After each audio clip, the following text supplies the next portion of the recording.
Good morning, everyone. Good morning, everyone. Welcome to today's Strategy and Resources Scrutiny Board meeting. My name is Asghar Khan, and I will be chairing today's meeting. And as you know, this meeting is webcast live. And whoever's watching on Leeds City Council YouTube channel, I warmly welcome them too. And as you know, we've got a busy agenda ahead over today. We've got a staff survey update, and we've got electoral service update and the government, Office for Local Government off-log update too. So at this point, I would like to, on my right-hand side, ask everyone to formally introduce themselves. Rob? Yes, good morning, everyone. Rob Clayton, I'm the Screening Advisor to the board. Good morning, everyone. Councillor Chapman, representing Rothwell Ward.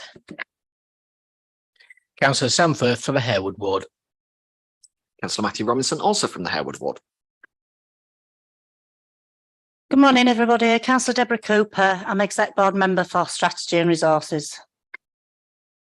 Morning, Mariana Pexton, Director of Strategy and Resources.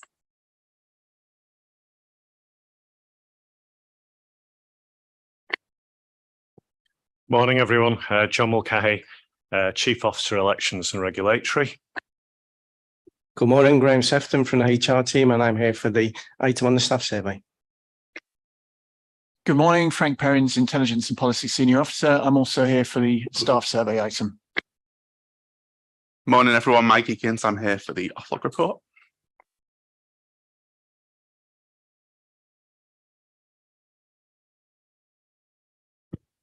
Hi there, Councillor Hannah Bithell, representing Kirkstall. Good morning, Councillor Gower Almas from Beeson Holbeck Ward. Thank you. Morning, everyone. Councillor Tom Hinchcliffe, Bramley and Stanley Ward.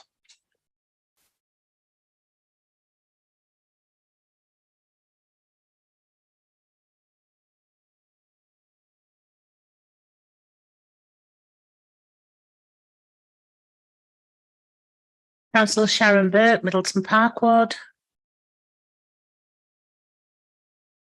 Good morning, Councillor Eleanor Thompson, Guiseley and Rawdon Ward. Thank you, everyone, for your formally introducing yourself. Now we're moving to agenda item 1 to 5. I'll ask Rob to introduce. Before he does it, can I also take this opportunity to thank Councillor Flynn, who was the previous board member, and I welcome Councillor Firth onto this board, and who's not new to the board, he's been on this board previously as well. Welcome, Councillor Firth. Rob? Yes, thank you, Chair. Agenda item number 1, which is appeals against refusal of inspection. There are no appeals. Agenda item 2, exclusions of the public. There's no one excluded from the public domain. Agenda item 3 is late items, and there are no late items. Agenda item 4 is declarations of interest. If anyone has any, please just shout up now. I'll take silence as no. And agenda item 5, Chair, is apologies, and we have apologies from Councillor Wynne Kidger. Thank you. Thank you, Rob. And item number 6 is the previous minutes from the last board meeting. What I'll do is I'll go page by page. It's page 5, page 6, page 7, page 8, page 9, page 10, and page 11. Any matters rising from those minutes? There are some updates that Rob we're going to pick up anyway, and he's going to feed us back now. Rob? Thank you, Chair. Just some items from our July meeting. Members should have received some information that was requested on the finance items that we covered, the outturn reports. So that should be some budgetary information relating to children and families in terms of both their overall budgets compared to other core cities and in terms of actual looked after children, or children looked after rather. There's also been some further information regarding Leeds 2023 that came in July. You should have received information around the ING report and also other details linked to that item. I think there was something about an event in November that I circulated. Yeah, it was a further update on that for board members. There were one or two other items that I'm still pursuing with the officers related to in-year data and how that's performing, and I'm still pursuing that with them. The issue there really is around whether they've got the capacity to do it whilst delivering the scheme. But I'm still in touch with officers on that, so I hope to provide more information to the board. Thank you, Chair. Thank you, Rob. Do members accept these minutes are true and correct record? Yeah, thank you. So we move to item number 7, and that's on page 13. Can I ask Mariana to introduce the report, and then she'll pass on to somebody else as well. Thank you. Yeah, sure. Thank you, Chair. I just thought I'd say a few words in opening, just because to set this in the context really of the conversations that we've had at the board in recent months, in particular looking at the Be Our Best plan, the organisational plan and the manager development programme that we've talked about on a few occasions here. And the reason why this is so important is because having an effective workforce and a happy workforce who are well, etc., gives us the best possible chance of delivering against the best city ambition and delivering really strong services, which is what members want in each of their localities. So it was just important to say that as the reason why we do this. There is a slide that I'll cover in a minute, but essentially it is so that we give all our staff a voice. Graham will talk to you about the response rates. It helps us understand how everybody or how the majority of people are feeling about what they're doing, who they're working with, how their teams are, what's working well and what's not working well, what we can do to influence that. And in particular informs what else we can do alongside other bits of intelligence to make sure that we are doing the best that we can to support our colleagues. And again, when Graham goes through this, it will remind us why that Be Your Best programme, and having that cohort of over 2,000 managers being their best to help get the best out of all of our 14,000 staff, why it's so important. And in particular this time, and again, Graham will cover the detail, we have shared the entire results, the database, with all those colleagues so that they can investigate it from their own service perspective, but also so that they can benchmark and share learning and best practice across each other as well. So just a few comments, Councillor Khan, in opening to set the context for the presentation that follows in the paper that's in the pack. Thank you. Thank you, Mariana, and Graham. Over to you. Yeah, thank you, Chair. Rob, are you going to put the slides up, please? And what we thought we'd do, everyone, is do a presentation today, because there's a lot of detail in the report and there's a lot of information that you'll be really keen to see and understand. And we thought that a really nice way of doing that was to share a quick presentation today to make sure that you understand what we've done, what's coming next, and some of the key issues coming out of the survey. So we go to the next slide. Probably skip through this, Rob, because Marianne has done that by way of her introduction. And again, just to reinforce what Marianne said at the start there, the importance of giving all our staff a voice, how it really does influence all our people strategy work, but importantly, delivering better services, better customer services as well, right across the city. So if you move on, and I'll get into the detail of where we're at the moment. So what you can see here, everyone, is a timeline around the work we've done on the staff survey since the spring. The survey was conducted in May of this year, and that's the first time since 2019 that we've conducted the survey. But you do remember, for those of you that have been part of the scrutiny board, that from 2020 to 2023, we did do 5 wellbeing pulse surveys, where we, through the COVID period particularly, conducted surveys on a regular basis to make sure we kept in touch with our employees and make sure they were getting the support they needed. So this now builds on this, the wellbeing pulse surveys that we've done. And as you can see, we're probably at around step 4 now in this timeline, where we've conducted the survey, shared the results earlier this summer, and now developing and delivering concrete actions across all teams in the council. So do you want to go to the next slide, Rob? As Marianne said, and introduce Frank here as well. Frank Perrins and his team have done a fantastic job in terms of delivering such rich data analysis around the survey. And what we've done is, as Marianne says, is develop some dashboards for all of our managers so that they can see their own results and compare their results to others. And we've shared a copy of that with the chair, so he can look at the detail of that too. We've done a service by service summary, and this is really important to enable us to see the different levels of results across the different service areas. And I'll come on to that a bit later, where we're providing some targeted support to those that need it most. And equally, we've done a lot of work, not just to look team by team, but also from the perspectives of different staff groups. So we've done a full demographic analysis, which really helps us to look at the experience of staff by different pay grades, in terms of different gender, in terms of disability and not LGBT plus. So there's a whole range of different demographic analysis that we do on the survey too. Then move on, Rob. So in terms of drawing out some of the headlines from the survey, which you'll be keen to know if you just press again, Rob. Thanks to response rates, this time round, just over half of all colleagues responded to the survey, so that's over 7,000 colleagues. That's up from the last time we did it. It was 48% last time we did it in 2019. And the good news is we had increased returns from both those who have online access and those that don't in the council.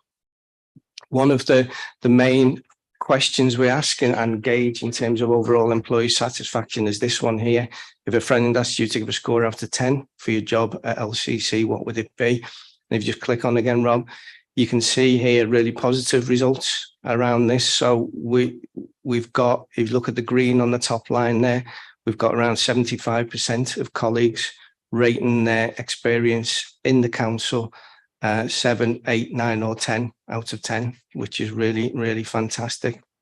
But you do see also there on the top bar again that we've got 8% of staff who are scoring their experience below 5. So that gives you a summary of, and you can see as well the difference or similarities between online and offline staff too. And if you click on again, Rob, the overall average in terms of that score, that overall promoter score was 7.4 out of 10. So if you look at all of the results across all council colleagues, that's what the average was. And that compares to 7.5 in 2019. Okay, Rob. I mentioned the wellbeing surveys, pulse surveys that we've done. What this slide shows you is a comparison again between 2023 and the last wellbeing survey that was performed in March of last year. And you can see we asked 2 questions: how people are feeling overall and how they feel about the support they're getting at work. And I think of particular interest to us as an organisation is that how well we're getting that right level of support at work. And you can see for most people, around 70%, they're happy with the level of support. But once again, probably around 1 in 10 colleagues feel that they're not getting the support that they like. And that is pretty consistent and similar to what we've seen throughout all the pulse surveys that we've done. But obviously, we're really keen to understand that more and continue to work to make sure everyone has got the support they need. This is an overview of all of the 21 questions or statement areas in the staff survey. And you can see, really pleasingly, there's a healthy proportion of green on this overview. And that's because most of our staff agree that these things are in place for them. So whether it be support from colleagues, clear expectations, being thanked for the work, workload management, the full range, more people agree with those statements than disagree. But what you can see on the right-hand side there in orange is that we start to see there the number of people that disagree. with each of those statements. And on some of them, I'll pull out, opportunities for career progression, for example, and good quality tools and IT equipment. We're seeing probably around 1 in 5 colleagues saying that they don't feel that that's happening for them at the moment.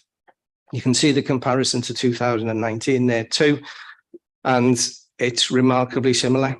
In terms of the questions where we could compare directly from 2019 to 23, we have done, and you see that in the blue graph at the top. For the questions without a comparison, that's because those questions weren't asked in the same way back in 2019. But just to summarize there, all questions have positive ratings, and remember, this is just looking at the overall council view, and there are variations across different teams, between different staff groups, in particular directorates, and that's why the dashboard is really important to understand that. So just to pull out some of the things to be really proud of as a council, we're seeing really high agreement rates in a number of areas, expectations at work, support around EDI, getting help and support from colleagues. The EDI one particularly pleases us because we've done so much, this year around that. So we're really pleased that that seems to be having a positive impact. And then in terms of all our team leads, values and support, things like enjoying job, being well supervised, speaking up, treated fairly at work, really positive ratings. You'll see there as well, as part of the survey, we've captured lots of free text comments from staff too, and they're all fully analysed. And in the report, it's not in the slide deck, but in the report, you'll see a summary of the positive and negative comments that people have shared in the survey. In terms of the areas where these are being pulled out as the key issues for us to address, this is where we've got the lower levels of agreement from staff. You can see the top 4 there, and they've got agreement ratings below 65%. Now, it's worth noting here that still, even though these are our lowest areas, more staff still think these things are in place for them than disagree. But nevertheless, with ratings below 65%, there's obviously more that we can do. And that forms the key issues that we're going to take forward as part of our action planning going forward. We've done some really initial and quick benchmarking, comparing our performance to other core city local authorities and NHS health trusts. And as you can see, in terms of our recommender score there, our scores on the left-hand side, we're doing really well. In terms of our EDI work, we're doing really well. But equally, you can see that we share similar challenges with other organisations, and some of their results, are, not as strong as ours, similar to ours, and in some cases stronger than ours. So there's that opportunity for learning and sharing across the sector. And we just wanted to make you aware that we were benchmarking our performance against others. These are the key issues to address. I've started to mention these earlier in the presentation. You can see there on the left-hand side, the 6 areas mentioned. They're our lowest scoring. And you can start to see here, in terms of the disagree area, how many staff have disagreed with each of those particular areas, and also which staff are more likely to say that those things aren't working for them. So this is where we start to get into some of the demographic analysis that I mentioned, and it really helpfully allows us to pinpoint where some of these key issues might be more problematic. If you just go on again, Rob, workloads and feeling valued, probably worth a mention, because these are the 2 areas where there's really strong links to the overall satisfaction. So if somebody scores workloads and feeling valued really high, the chances are their overall satisfaction will be high, and vice versa. If they score these low, then the chances are the overall satisfaction will be low. So the really important key drivers for that overall satisfaction rating. The demographic analysis that we've done so far, this is just headline major differences that you're seeing. So when we look at all of the results council-wide and you do a demographic analysis on it, what you can see is that there's some groups that are more positive and some groups that are less positive, and we've highlighted those here.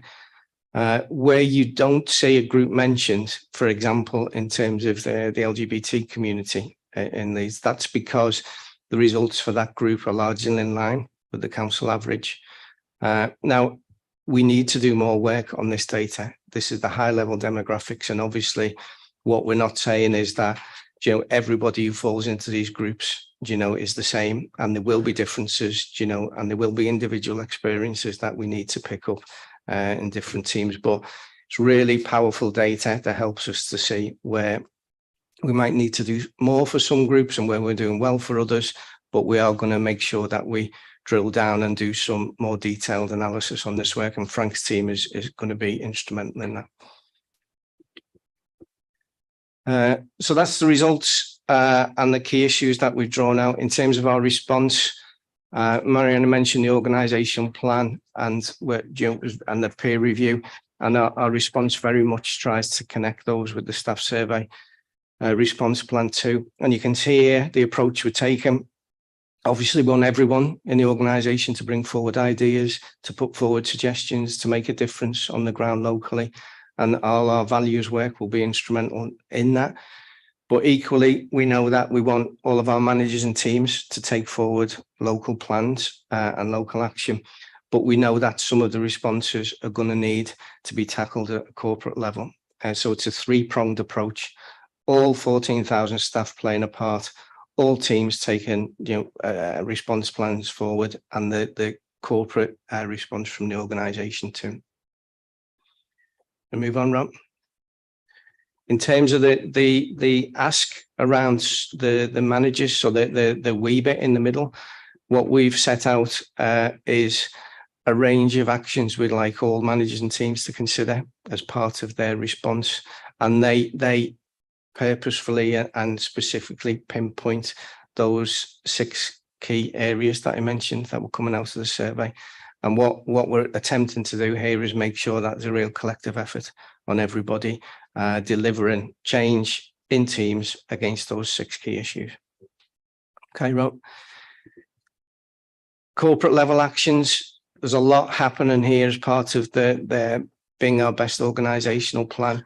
Just tried to give you a flavour here of some of the big priority programmes that are already in place. And it ranges from things like our core business transformation programme, where we're looking to modernise our systems, to the Being Your Best programme that Marianne has already mentioned, continued work around our EDI, particularly to give support around disability and carers, but also, things like wider policy review, review of our governance and communications framework.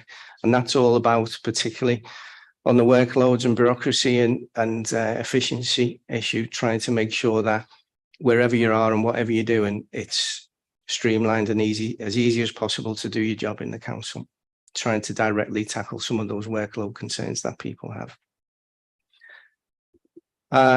I mentioned at the start, we'd done a team by team, service by service analysis. That's really important because, as Mariana said at the start, we want teams to come together and share those experiences and buddy up and support each other. And we'll encourage that through all of our Be Your Best work that we do. But also what we're keen to do is make sure where there's teams who need some extra support and some extra help, that corporately we provide that too. So we'll be doing some targeted work to provide that extra support, particularly to the teams that had the lower response rates and the lower scores in the staff survey. I'm going to stop there and invite any comments and questions from across the room. Graham, before you invite anybody from the board to ask questions, can I ask Councillor Cooper, before we go to questions, if she would like to comment on this item, please? Thank you, Chair, for giving me the opportunity just to make comment. And I'm really pleased to be able to bring this report to Scrutiny Board today. I think the report that Graham's been through in great detail there and the presentation really shows the breadth of the work that we've undertaken with our employees, 15,000 people who work for us.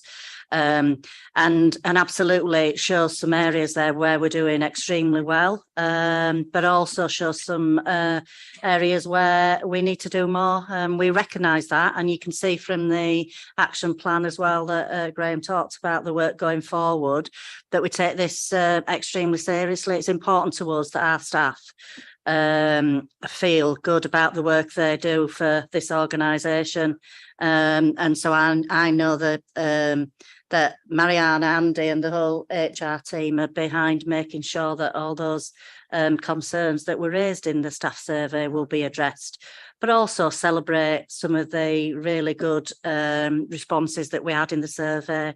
And I'm really pleased about the level of the response rate as well, Chair.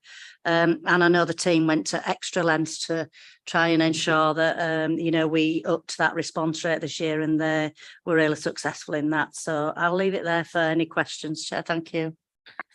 Thank you, Councillor Cooper, and thank you, Graham, for an excellent presentation. And I think this is the first full staff survey update to the board.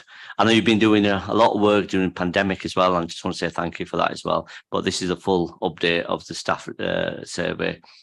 So thank you. Any comments or questions from the board?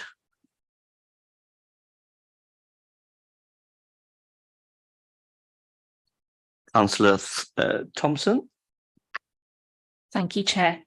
Just two things particularly. So one on the quality tools, IT and equipment. I saw there were some notes in the presentation which were helpful on what's being done, but just having seen the impact on some officers of not being able to access casework systems, emails not getting through, being lost for long periods, be keen to know specifically what's being done on that could really make a difference to people's work.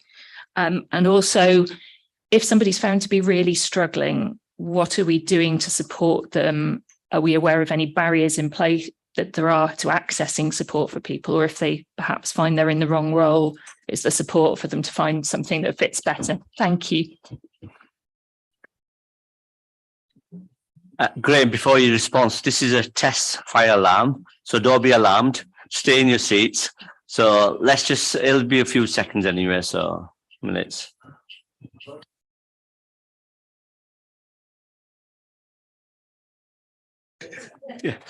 Graham, over to you, please, to respond. Thanks, Councillor Thompson. More than happy to bring back, you know, some more details around all the work that we're doing around IT systems, digital, to support people. And I think probably our IDS colleagues would be useful to be involved in that too. I think in terms of the support that we provide to people, we've known throughout COVID, you know, that some people have been and are continuing to struggle, and the wellbeing offer that we've had in place, I think, is really strong and has really helped. I think that we continue to try and pinpoint the people who aren't getting the support that they need, and often we'll provide one-to-one conversations through HR colleagues, health and safety colleagues, for example, if there's additional support that's needed beyond what the manager is offering. So I think we continue to promote the wellbeing offer as far and wide as we can. We know that there's sometimes a challenges around people uptaking that, but we continue to work on that front. And I think, as well as the digital side of IT systems, there's also, in terms of the staff survey feedback, it's not just digital tools, it's also tools for frontline staff, you know, so it's the kit, you know, for parks colleagues and such like that really fall into that category too. So I wouldn't want people just to think this is a digital issue, because that quality tools, IT systems is a broader issue around have people got the right kit and tools to do their job, and we're working on that as well. Yeah, Marianne.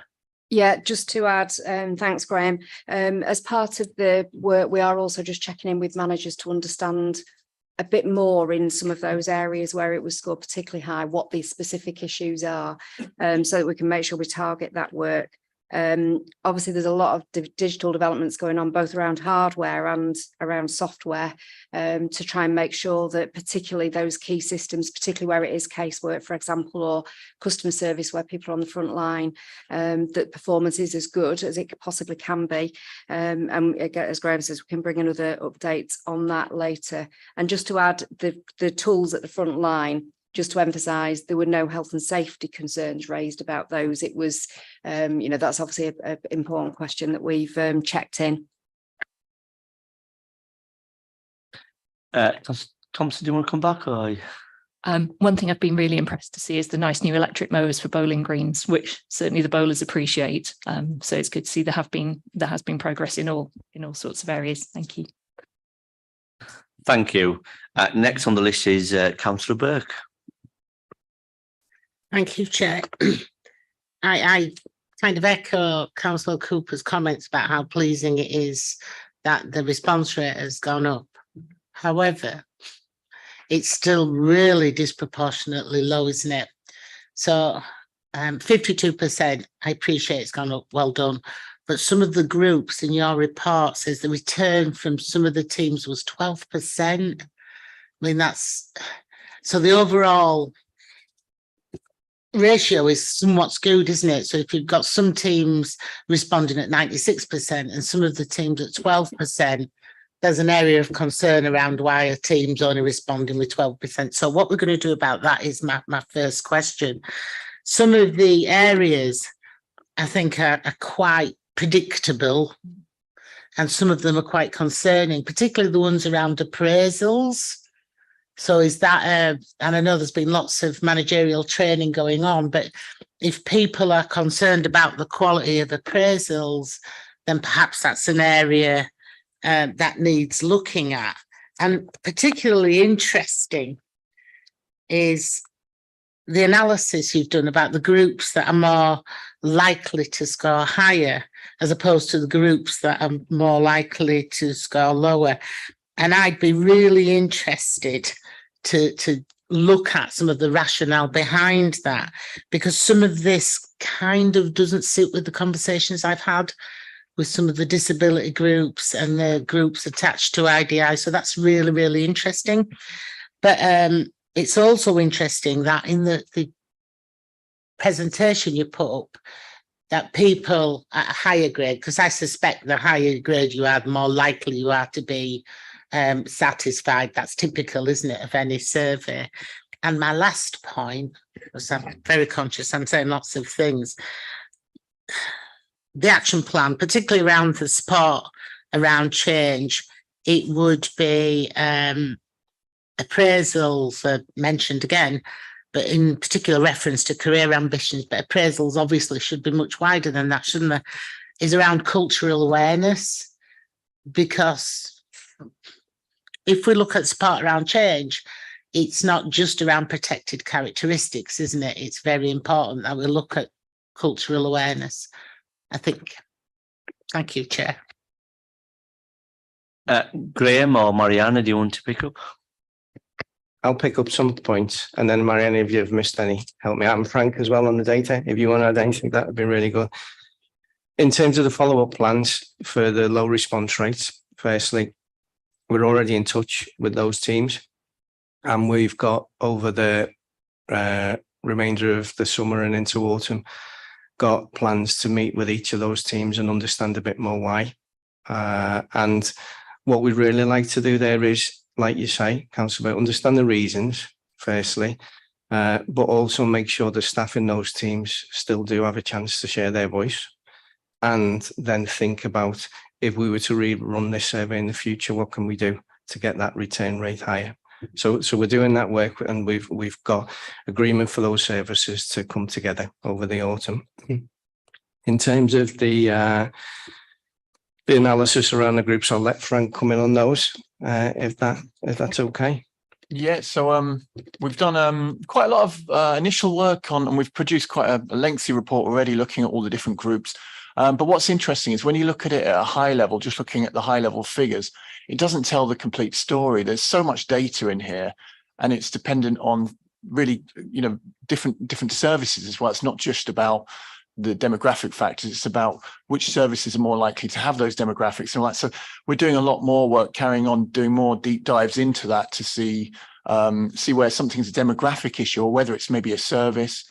And not to go too much into this, but for an example within the demographics, what we saw initially, it looked like older staff were less happy and less satisfied generally than younger staff. But what we found is the key driver really is length of service. And it just happens that longer service staff are also older. When you take that into account, they're actually generally older staff are happier than younger staff. So it flips it on its head. So there's a lot more to do here, but we're working with Graham's team to understand that. And then I think in terms of the action planning and the appraisals you mentioned, absolutely, we need to do more and through our Be Your Best programme. A big part of that will be appraisal training, performance management training that we roll out. And I think that is really important because it will build on everything we've done with EDI training. So this year, you mentioned the cultural awareness. We took the 2,300 managers through the face-to-face EDI training. And I think that's shown, in terms of the return around people's response to the staff survey around EDI has been really positive. But we're not resting on our laurels by any sense, because, you mentioned there that there are and there will be individual experiences that need to be brought in and looked at alongside this data. So right at the start, I don't know whether you noticed on the slide, we said the survey is always an additive measure. So it's not the only way of looking at staff experience. And when we've got those individual anecdotal piece of feedback, when we've got messages coming through from our staff networks, when we look at all of our other HR data, there's lots of other different perspectives that need to be taken into account alongside this. And that's what we'll do. So this won't be the sole and only way that we tackle things. We'll take that broad view. And then I think is there anything else I've missed there? Or has that captured it? Councillor Marianne, do you want to come in? Do you want me just to add a few bits? Thanks, Councillor Burke. The disproportionately low in some, you're right to point that out. What's interesting is, again, as Frank said, when you dig under the data, it's not necessarily the obvious ones that would always be low, which is why getting to that granularity and managers doing their own analysis in their own context so that they can make improvements supported more broadly is the key to this. So if I do just perhaps pick out one example, catering, you maybe would characterize as relatively low paid, not necessarily working in an office, digitally connected, etc. But actually the response rates and the satisfaction are of the highest. So we've got to be careful not to kind of caricature, I think, and allow that analysis by those managers. As Graham said, appraisals, performance management, we've talked about that at this board before and emphasised the importance through Be Your Best. That EDI stuff was mandatory, and we are looking at other mandatory elements to that programme, which will probably pick up on some of those areas. The anecdotal, the conversations you have, and that not necessarily chime. And again, as Graham said, it's not the only source. We would all get that, hopefully, isolated incident or less frequent incidents where people are less happy, have had bad experience. And as you know, we've got lots of route for people to talk about those. The higher grades, more satisfied, again, is interesting because it's not, I don't think it's quite as generic and sweeping as that our assumption might be in the first instance. And in particular, the workload analysis is quite interesting because workloads for frontline staff aren't as big an issue as workloads for those who are office-based. So again, we do need to kind of keep looking and slicing and dicing the data to make sure that we work on the right problems and the right challenges. And the cultural awareness, as Graham said, there's more to do. As you know, we're in about step 4 of the EDI training as well. We haven't yet concluded. We've done the mandatory in-person training, but as you know, there were steps beyond that in terms of people sharing, taking those conversations out to the team, which won't have been done in time for this. And, we're really keen to make sure that that's a continuous conversation about EDI, not just a kind of at a point in time. Thank you. Councillor Burke, are you happy with the response or would you like to come back? Thank you. Just a comment, really. It was a piece of work we did several years ago, and appraisals are always viewed out there as something that are done to you. So it's around changing that culture and getting people to take responsibility for their own appraisals and play an active part in those. Thank you. Thank you, Councillor Burke. Next is Councillor Amas. Thank you, Chair. I think most of what I wanted to ask was already answered around the IT equipment, appraisals and progression of career and so on. The only thing I was, and it was quite pleasing to see the EDI scores going up and whatever you. But in terms of the actual, the green, neutral and disagree, agree, neutral and disagree, it seems quite coincidental anyway. Wherever there's more disagreement, there's more neutral, if you like, neutrals as well, in terms of percentages and so on. So yes, it's good to see that we've got, for example, 59% or 60% people agreeing with it. However, where it shows neutral, perhaps that's a bit of a sign as well. So I think it would be better to ask maybe a bit more in terms of some of the questions where people tick neutral. Perhaps they don't want to be involved or whatever. But yeah, just a bit of feedback. Thank you. Thank you. Next one is Councillor Bethel. Thanks very much. Yeah, in terms of, I'll start with the neutral. It feels like it just doesn't need to be there. Quite often in statistical analysis, best practice is not to have an odd number of options because statistically people will pick neutral.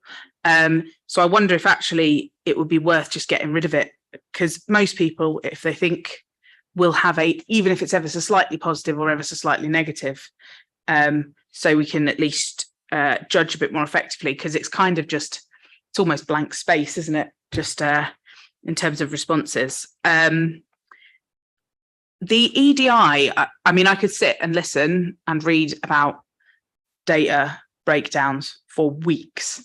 So you don't necessarily have to speak to me about it for weeks. But I wonder if there's been any cross-examination of support on the EDI outcome with our protected characteristics workers. I wonder if that is because sometimes people who aren't living with protected characteristics can believe EDI is going well, when actually for those with it, we feel a little less positive. So it'd be good to know whether that's been done. And then I wonder if in future we could split, I think putting the tools with the IT equipment, much as they are tools, it's a very different, thing. There's very different ages in terms of the equipment and things. So I wonder if splitting that completely might be more helpful. And then finally, I just wondered if we did a "you said we did" type document based on the feedback. Are people feeling like they give us this feedback and then we do something with it? And are we really effective at communicating that back? Thank you. Thank you, Councillor Bethel. Really good observations. I'll pick them off in turn again.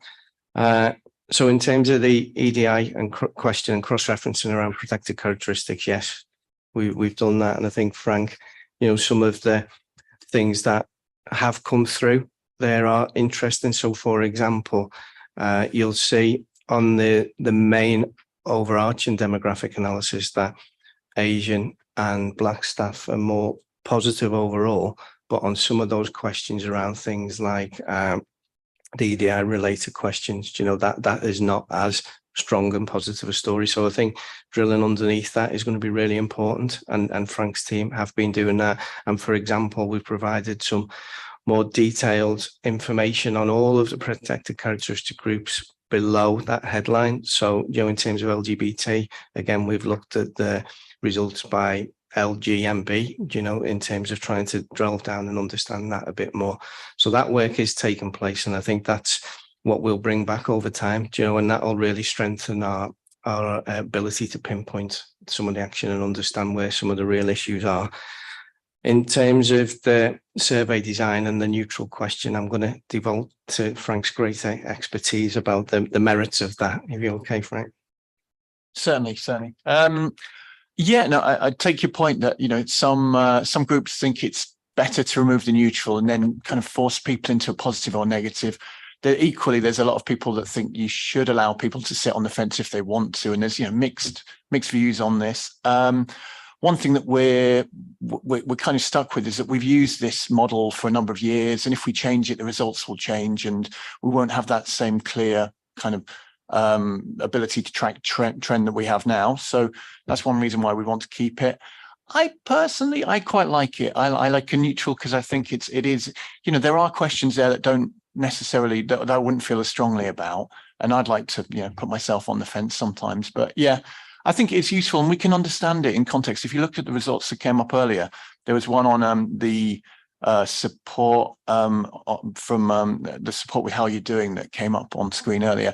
And it looks like the agrees have dropped a little bit since last year, which you could see as a problem, but actually the disagrees are much the same, really. So all that's changed is that there's more neutrals, and that kind of tells us that actually it's not that people maybe think it's got worse, it's just that it's not as important to them maybe. So it gives us a little bit more we can learn from. But yeah, totally take your point, and we continue to look at it. Yeah.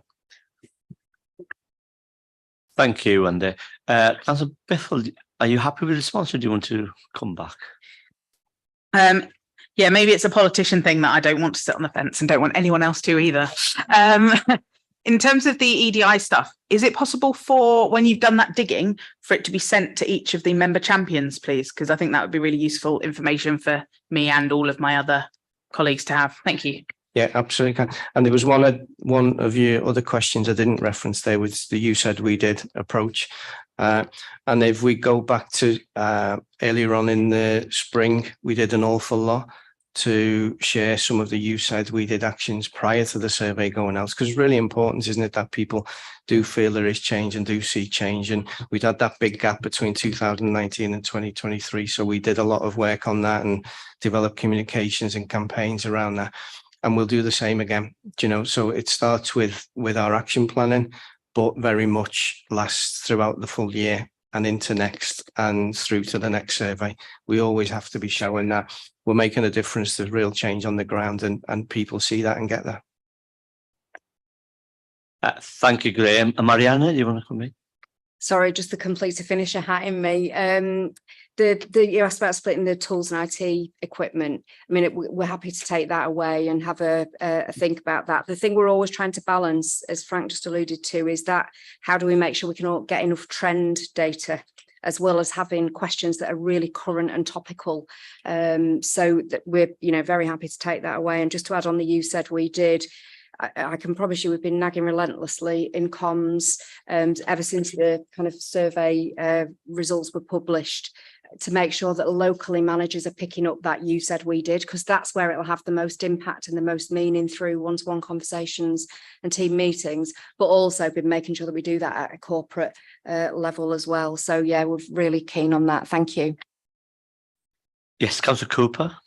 Yeah, and the same in trying to finish off, but just to add that actually during this survey, there were an awful lot of comments as well. So it wasn't just about the straightforward questions and do you agree, disagree, or, you know, are you not affected by it, or are you more neutral on it?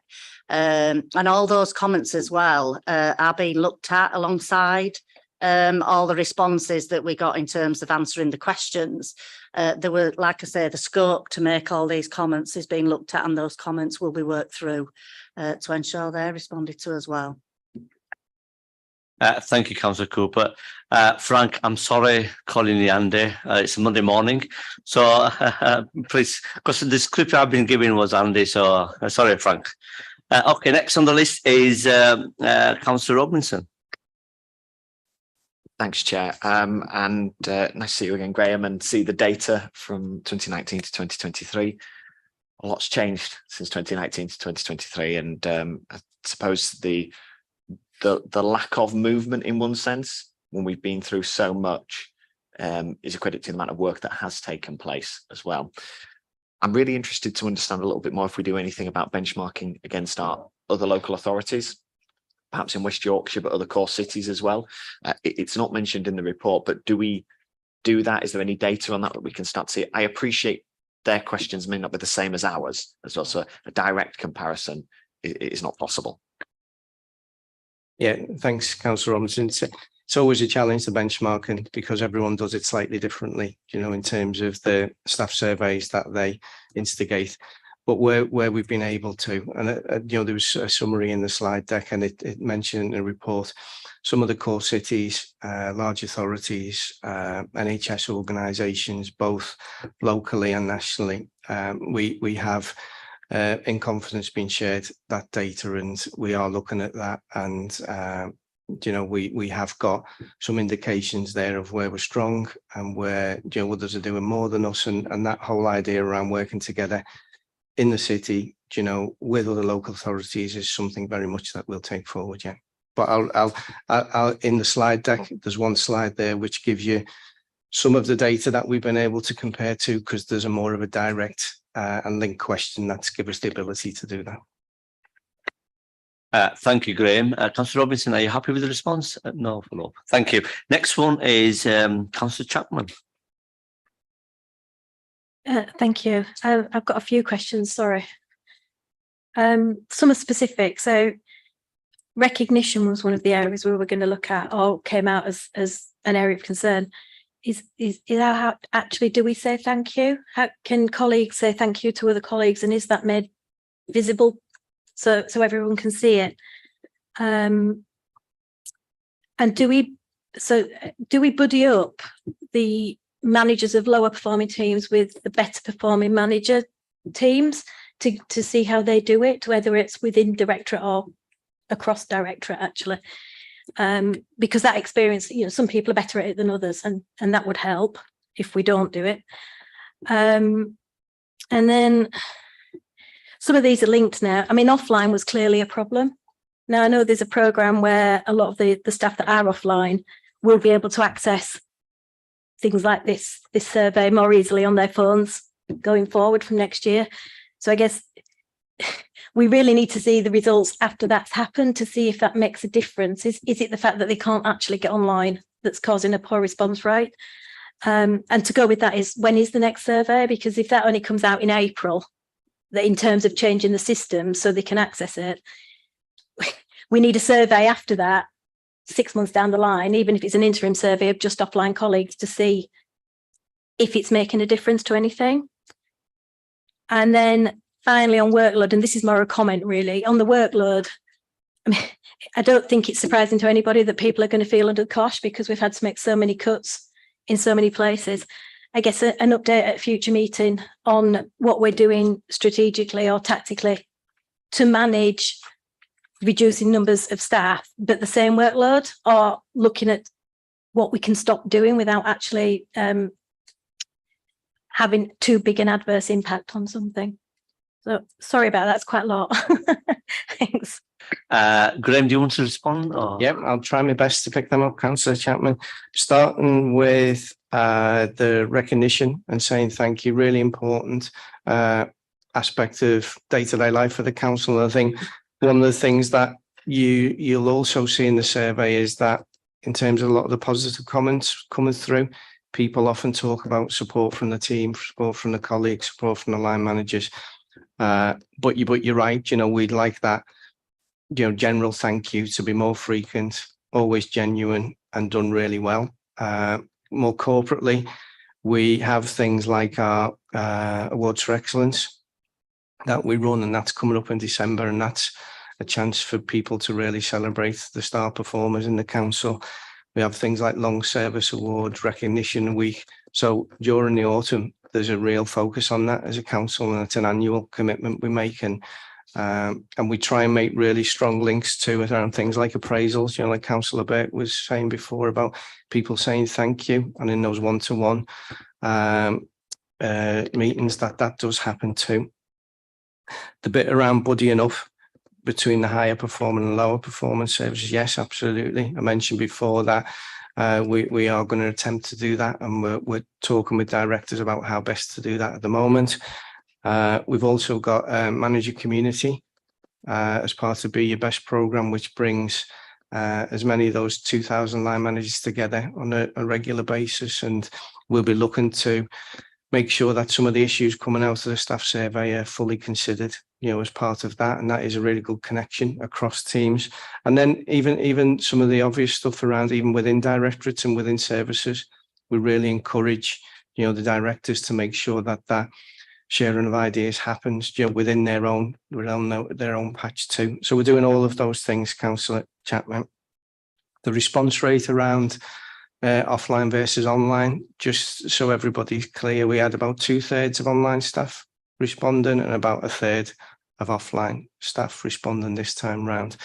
And Frank, I don't know whether you know the info, I think I'll come to you in a minute about the number of offline people that actually did complete the survey online, through the QR code that we provided, because I think that was higher than ever before. And we absolutely do try our best to give people to get out to the front line, early site visits, poster campaigns, people dropping in from HR to encourage, confidential completion of surveys, and a QR code option, which means people can complete the survey on a personal device too. So we continue to push on that, and the 33% was our highest ever return for offline. So we're moving in the right direction, but obviously lots more we can do, and we think the core business system change will really help us to improve that further. When is the next survey? Up for debate at the moment. I take your point around the real importance of making sure there's time to bed change and make things happen and see some change before we complete another survey.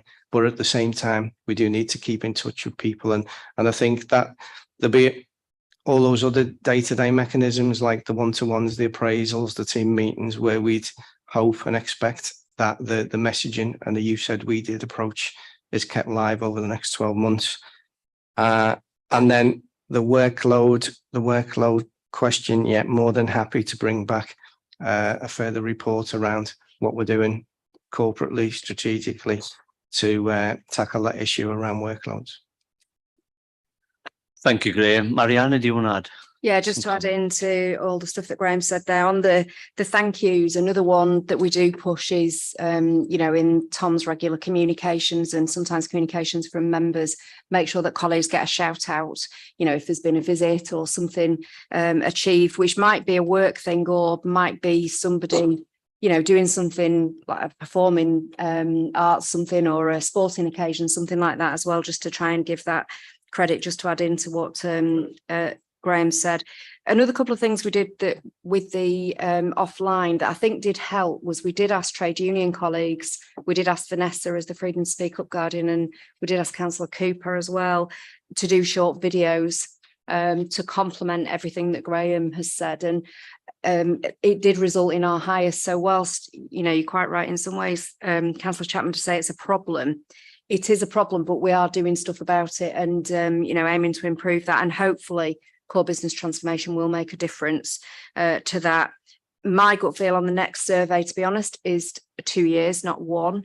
It is a massive piece of work. And I think we need managers to allow time for managers to act on it. We need to get the Be Your Best programme, further embedded in terms of more things rather than just rush at it. But that said, there is lots of engagement going on with some services. There's also engagement that EDI network groups, for example, do with particular cohorts that Frank and the team help. So it's not that we're not surveying for a 2-year period. It's just that that's maybe at a more tailored level. And in terms of workload, there is no magic wand for this one, unfortunately. We've talked about it quite a bit at this board, and it continues to be one of our biggest challenges.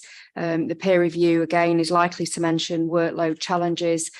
What we're doing about it is a mixture, as you said, Councillor Chapman. We're doing quite a lot strategically in terms of, things that we're doing around trying to digitise things, automate things, improve use of systems, as Graham mentioned, simplify policies, those kind of things that will help. We've consciously not chosen to do things at an organisation-wide level, like, for example, email-free Friday, free or everybody always free between 1 and 2, for example, which some organisations have done. But I think what the view we've taken was so complex and so varied. Those kind of single solutions wouldn't probably have the desired effect here. So the second thing we do, again, in a lot of our communications, is just those kind of constant reminders for people to do what they can do locally, to try and, maybe sometimes members might not like this, but sometimes it might extend a deadline for something, or, just check that the scope of something is absolutely needed, that we do have those conversations to check and challenge, that teams do take local measures around timing of meetings, finishing, starting something at 5 past, finishing something at 5 to, just to change the nature and give people time to do things. So there's a whole mix on workloads that we do, but it's not a simple one to resolve. Thanks, Chair. Thank you, Mariana. Councillor Chapp, would you like to come back? Yeah. Thank you, Graham and Mariana, for that. What I would say on recognition, we went through this years ago at the company I used to work at, and what seemed to go down really well, they developed a system where anybody could go on and you could just say thank you. So if you've had a conversation or a meeting with someone, it's gone really well, you could actually log on, say thank you. It came across the screen and it was there for everyone to see. And I know that takes a while to develop and it's going to cost money to do it. But it was something that was really appreciated by people, because it's a quick and easy way of acknowledging it without going through all the, I think everybody has the other programs, awards for excellence and long service awards and that sort of thing. But it's the quick, immediate thank you that people sometimes value. So I think something to look at potentially. The buddying really did work for us. It was voluntary, obviously. I mean, you can't make well-performing managers just decide they want to mentor a lower performing manager, and lower performing managers might take that the wrong way as well. So it is a balancing act to do with that, but it is worth a look at. And I take your point on workload. It's bound to be a long-term solution. And I don't think some of those gimmicks like no email Friday or I don't know, finish at 5 or start and finish on time, I don't think they work, because I think most people think it's entirely unrealistic to do that, and they don't want to be told what to do and when to do it. It is more about the strategic change and how we do things differently as a result of having less people to do the work. Thanks, Chair. Thank you. Mariana? Just really quickly, on Microsoft, we do actually have something called praise badges, which do get used quite a bit by some service areas, and colleagues will, often in meetings, do a show of applause or something for those colleagues who are online. But I think our experience suggests that the most powerful thing is just somebody saying thank you to you kind of in that moment, and I guess that's where we're always trying to encourage more for both on and offline staff. Thank you. Next is Councillor Hinchcliffe. Thanks, Chair. Yeah, I think this, just picking up on some points that have already been made, the survey comes at a really important time because the cost of living crisis and the kind of financial situation that Leeds City Council has been placed in by the government. The action plan, I think, is an important incentive actually to show those who didn't respond that direct action will be taken to improve things. So I welcome the commitment to taking everything forward. Just a couple of questions in regard to, I know Mariana mentioned it, but if you could expand a bit on how you're working with the trade unions on the wellbeing offer and the results of the survey. And just given the anonymous nature of the survey, how are you assisting those in teams that might be unhappy? How are you identifying those? Because obviously some teams might have large areas of satisfaction, whereas there might be 1 or 2 staff members that are unhappy, and I think that does need to be addressed. So if you could just explain how you'd look into that, that'd be grateful. Thanks. Yeah, thanks, Councillor Hinchcliffe. I think that last one first around supporting people in greatest need. I think through the wellbeing pulse surveys that we did, one of the things that we offered was a callback facility. So if people were really struggling, they had the option to reach out, because sometimes it's difficult within your own team environment with your own manager to share. So we gave like an independent route for people to do that. And that, I think at the height of COVID and the pandemic, we were supporting around 1,000 people who come through. So that was colleagues in the HR team and health and safety who did that. And that approach we know works and got direct support to people who needed it. Since then, we've got established routes like the Freedom Speak Up Guardian that we've introduced as well. So again, lots of different routes for people to ring in and get support, whether that's HR, the Guardian, through the trade unions, through management. They're all really great options, for you to pick and choose the right support route for you. And that continues. So that type of work continues. In terms of our work with the trade unions on the staff survey, we, as Mariana said, we work really closely there with the trade unions in advance of the survey. The trade unions did promotion videos for us to take out, particularly to frontline services, to encourage that uptake and build the trust in the survey and get people behind it.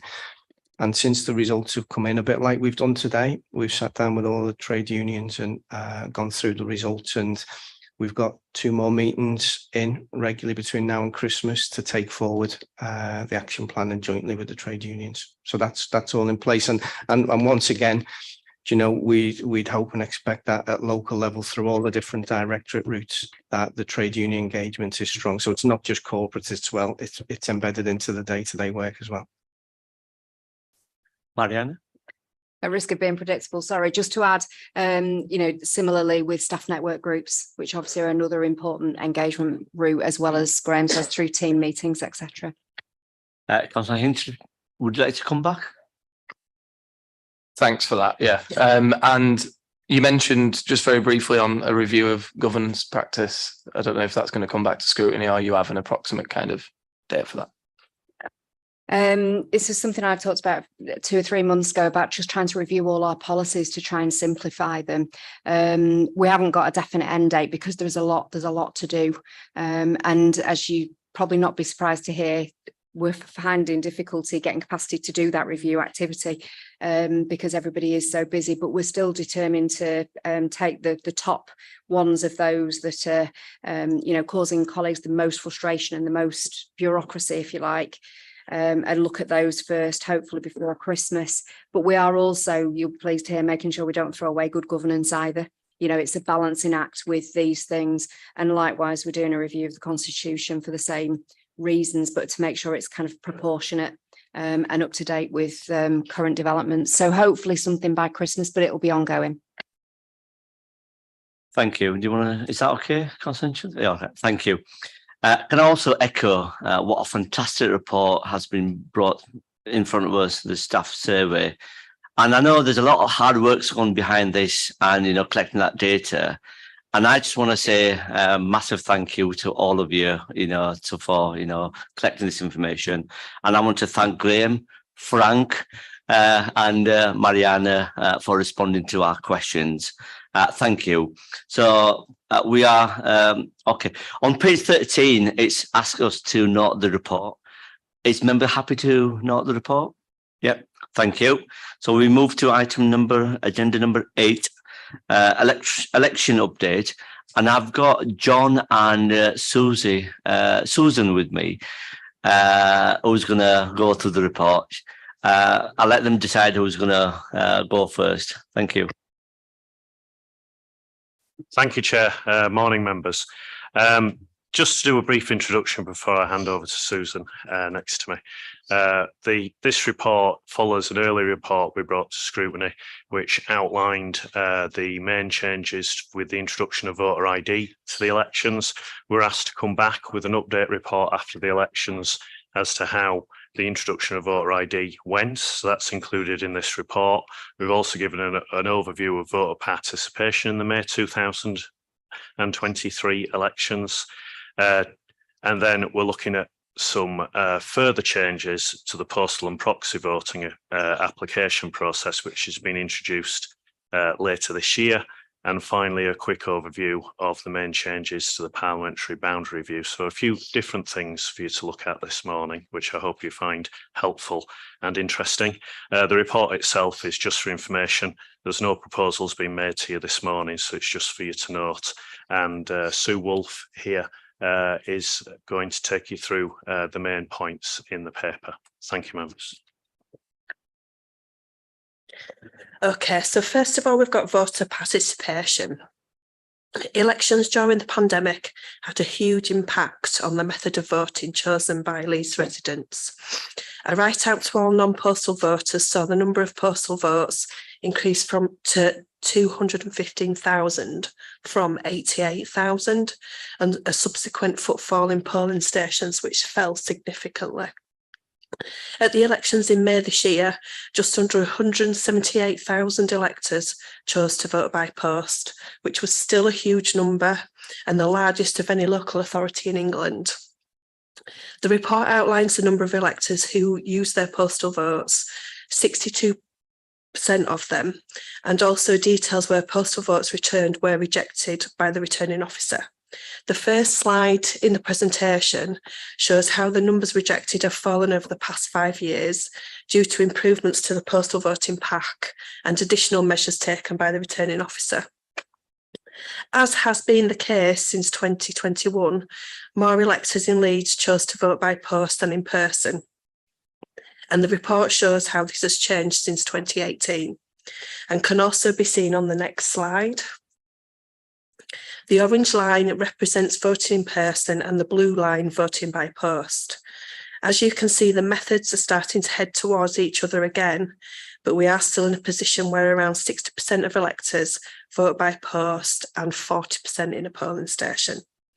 The overall turnout in May 2023 fell by 2.21% in comparison to May 2022. This was replicated in neighbouring authorities. So moving on to voter ID now, and the requirement for electors to show an approved form of photographic ID in the polling station before being issued a ballot paper. The report outlines the number of electors who applied for a voter authority certificate from the returning officer to use as their form of ID. Of the 1,864 who applied, only 588 of these electors actually used them on polling day. Of the 77,152 electors who voted in polling stations, 601 were initially refused a ballot paper, of which 376 returned with the appropriate ID and were able to vote. This meant 225 electors were unable to vote because they did not have ID. This is 0.29% of all electors who attended at a polling station. And the third and final slide shows how Leeds compares in terms of the number of electors unable to vote against neighbouring authorities and core cities. As you can see, the percentage of electors who attended a polling station and were unable to vote is much lower than most of our neighbours and other core cities, which is a positive result and demonstrates the effectiveness of our extensive local comms campaign. The returning officer will be targeting comms and providing more support in those wards where rejections were higher. Postal and proxy applications, although we still don't have confirmation, it's widely anticipated that an online postal and proxy application service will go live on the 31st of October. Paper-based applications will still be accepted, but the application forms will be updated to reflect the requirement for applicants to provide their national insurance number or other documents as a form of evidence if they are unable to provide a national insurance number. People who already have a postal vote in place before the 31st of October will need to apply under the new system, but have until January 2026 to do so. There is no planned activity to ask electors to do this until 2025. The option to have a postal vote indefinitely will be removed as part of the changes, with 3 years being the maximum permitted period. Proxy voters will be required to apply under the new system, and providing it goes live on the 31st of October, will have until the 31st of January 2024 to do so. This affects around 300 electors in Leeds. So our last item is the parliamentary boundary review. The table at Appendix B of the report shows which wards will be in which constituency when the new boundaries come into effect and at the next general election. The new arrangements will see the Leeds wards split across 10 parliamentary constituencies, currently 8, with 3 of the 10 being shared with neighbouring local authorities. Happy to take any questions. Thank you, John, and thank you, Sue. Before I open for questions, can I ask Councillor Cooper if she would like to comment on this item? If not, then I can go straight to questions.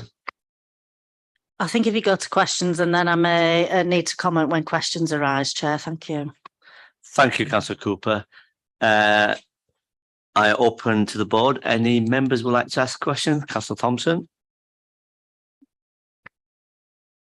Thank you, Chair. Thank you for the report. That was really helpful, and for the massive amount of work that went into communication. It felt like everywhere I looked, there was a poster with the post-it note on, although some of the ones on the buses from the Electoral Commission could have been a little more detailed.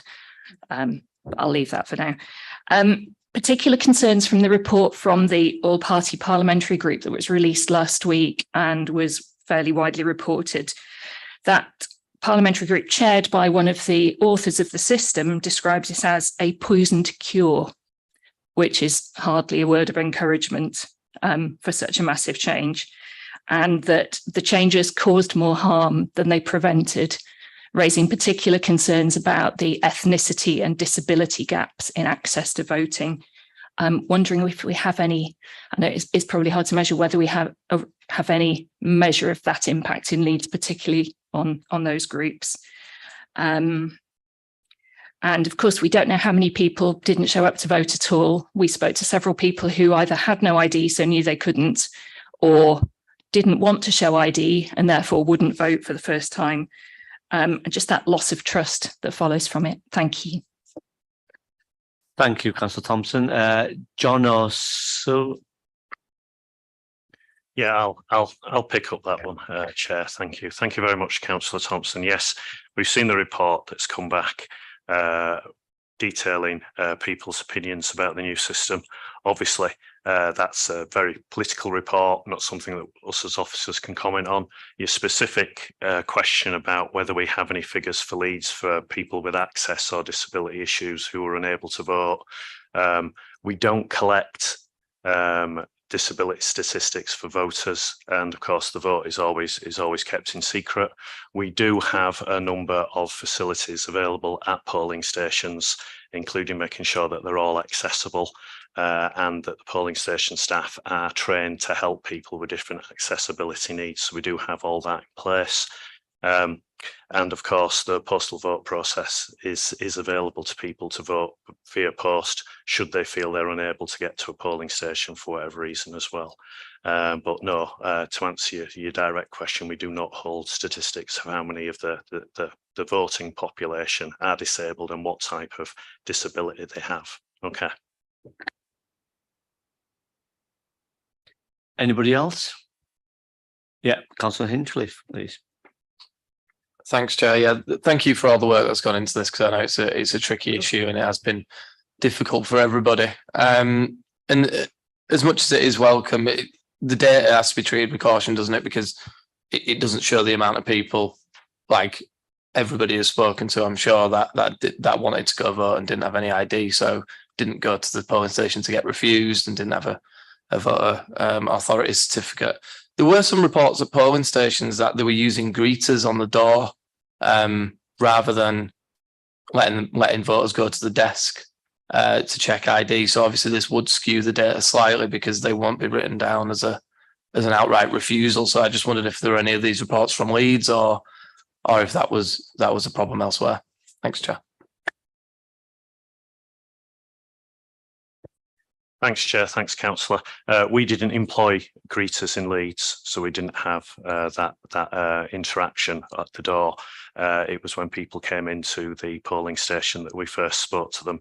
The staff inside the polling station dealt with them. So our figures have not been skewed by any greeters on the door. I do know that other authorities use that, and they believe that the greeters on the door was there to help give people information about what was going to happen when they went into the polling station. But certainly Leeds, we didn't employ greeters on the door, so that didn't skew our figures at all. Thank you, John. Councillor Hinchliffe, would you like to come back? Thanks. Yeah, just to welcome the new name for our parliamentary seat of Leeds West and Pudsey, because it was originally going to be called Pudsey, and the Electoral Commission listened to our views and let us put Leeds West in there. So that's it, Chair. Thank you. Councillor Almas, please. Thank you, Chair. Yeah, I'm happy probably with the new name as well, from Leeds Central to South, Leeds South. Now in Appendix C, I mean, obviously, we're talking about a pattern here, which was really concerning from right from the beginning in terms of the voters' ID and so on.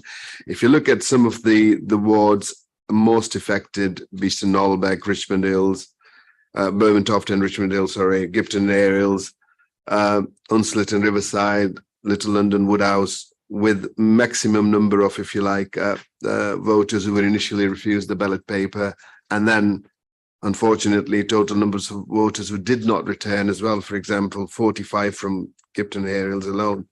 So these are quite diverse communities, and obviously, have all sorts of challenges. What sort of support is available, or could be improved in terms of making sure that these numbers go down in the next elections if possible? Thank you. John or Suze? Thanks, Chair. Thanks, Councillor. Yeah, you're absolutely right. There was some peaks in the number of people that were turned away from polling stations because they didn't have the correct ID. A fair proportion of people did return later in the day with the correct form of ID and were able to vote, but those wards that you've highlighted were the ones that were highest, with people that did not return, having been refused the first time.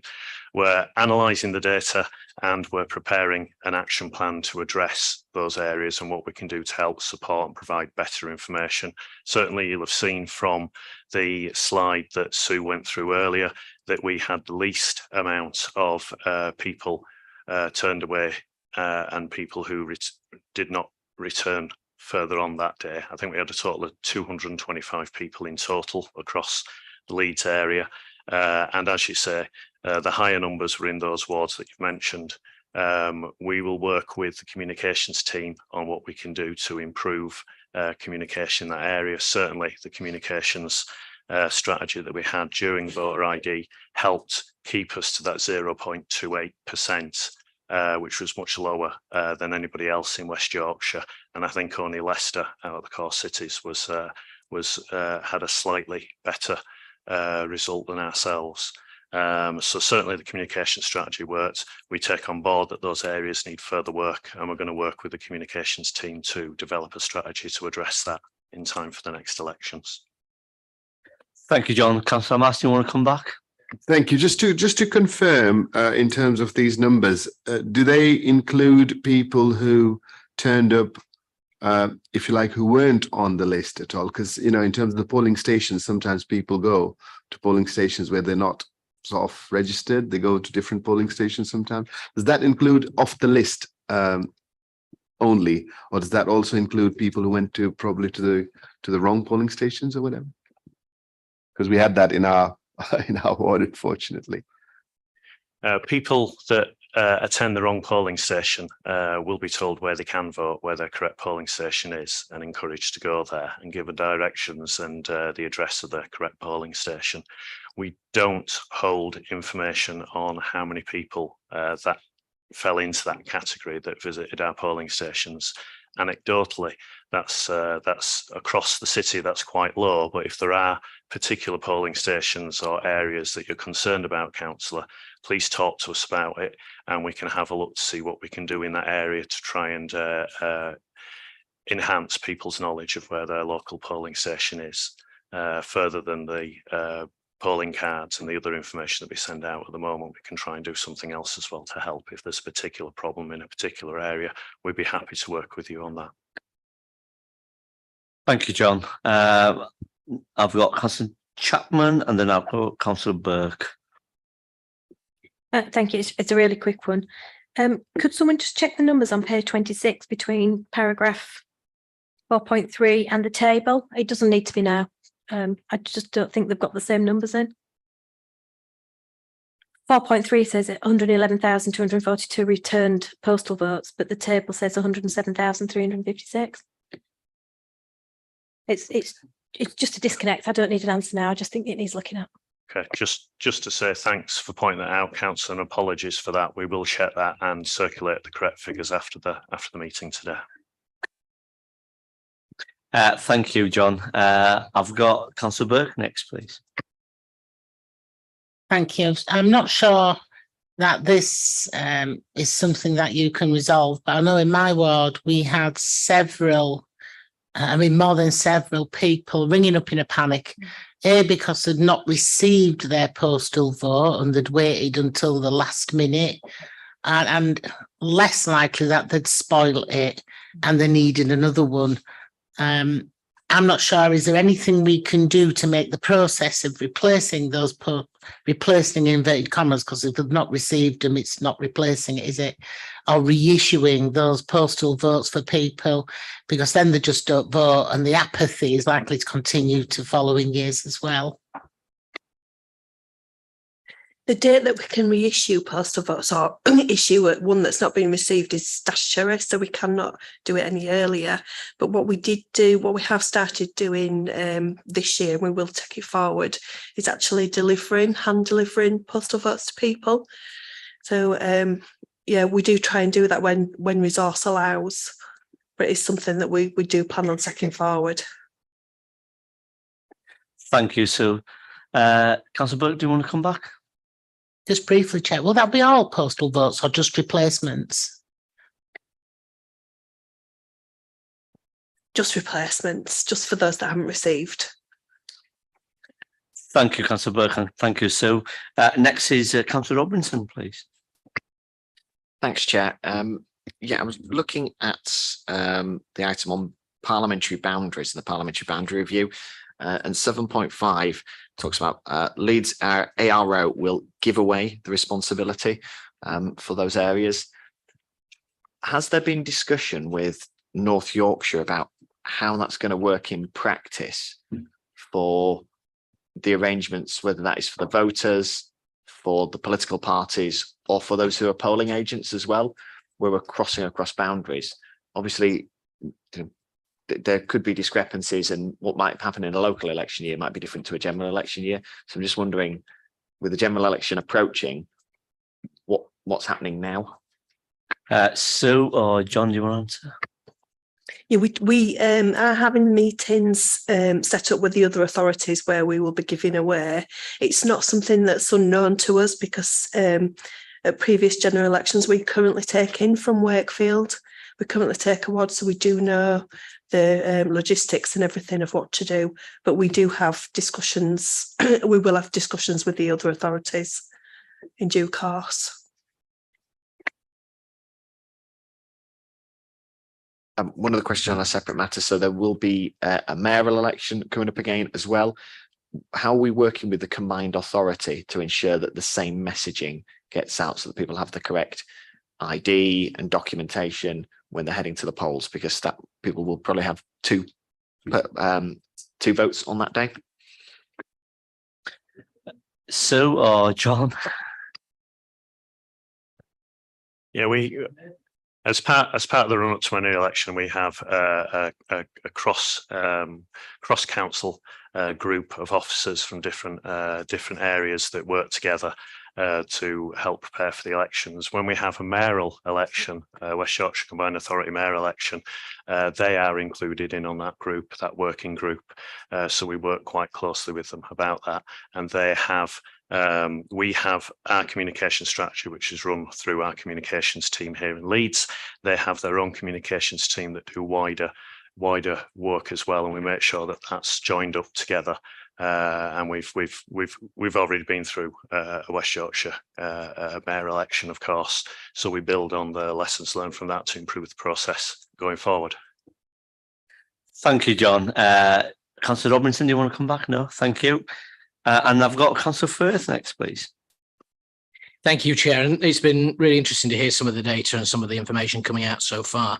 I just wanted to ask, as part of the review, looking into those particular wards where there's been a particularly high number of voters who've turned up either with a non-approved ID and then not returned or actually chose not to vote, I just want to ask what consideration turnout is playing in that. For example, in Gipton and Hare Hills, the turnout went up by 1.2%, which is quite interesting, given the situation of that had the highest number of refused ID. And also, let's hope it's more and more people actually wanting to come and vote rather than the other way around. And if you take the third highest in Little London and Woodhouse, the turnout went up by 1.4%. So it's a different picture than potentially the overall turnout, whereas the highest turnouts fell in 5% in Temple Newsham, 4.9% in Old Woodley. I just wondered what role turnout across each individual ward will play in the strategy in those that you want to target. John or Sue? Yeah, I think we can all agree that turnout at local elections is a particular science that is influenced by a number of different factors. And as you've said, Councillor, we've seen some results where you've seen a higher turnout and yet a higher number of people being turned away at the polling station. Other statistics, if I can show that it's really difficult to try and pull some correlation between those type of figures. We had a number of people apply for a voter authority certificate, and I think it was only a percentage of them actually voted at the election, and they had everything they needed to be able to vote at the election. They'd already sorted their ID out in advance, but for some reason they chose not to participate at the elections when they came along. So it's very difficult to try and ascertain why people are not turning out at the elections. Certainly the Electoral Commission have done some work on that, and you can have a look at their report on their website, which looks at reasons for why they believe there's some voter apathy, etc. However, as we said earlier, we are concentrating on looking at those wards where there were higher numbers of people that were turned away at the polling station for not having the correct ID, and looking to see what we can do to improve the information in their area to ensure they have the right information for the next time we have elections in their area. And we will be looking closely after the elections to see if that enhanced information has helped reduce the number of people being turned away from polling stations in those areas. So I think that's where we need to concentrate on. But certainly we welcome the improved statistics for some of the wards where there was a greater turnout. Thank you, John. Sam, do you want to, Councillor Firth, do you want to come back? Thank you, Chair, and thank you for the answer, John. I just wanted to, I really appreciate that, and I think it's very interesting to look by a ward basis. And I just wanted to ask, is there anything we particularly learned when it comes to the work that's actually been done? Because I think it's a credit to the department and to the authority of the fact of having the figures that we've had. And actually, is there anything further forward that we can do to say in the first election that we've had such a low number compared to other authorities next door? And what are we looking to do going forward? John?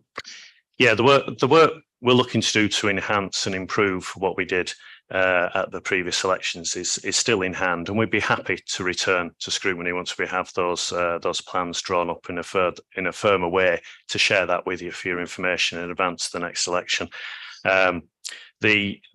Certainly the work that we did with the communications team worked really well. The biggest thing that we relied on during that time period was social media, and we did some additional work on social media. So some of you mentioned earlier the Electoral Commission's campaign with the post-it notes that were put on various advertisements and buses, etc. We ran a parallel campaign with that as well to ensure we got the message out to further places. Other authorities in West Yorkshire were very interested in what we've done, because obviously their statistics were slightly higher than ours. So they're interested to know how ours was so low. So we've shared what we've done with them. And some of the others had other ideas as well, which we're considering for Leeds as well. So it's a bit of a mishmash of how we're approaching it.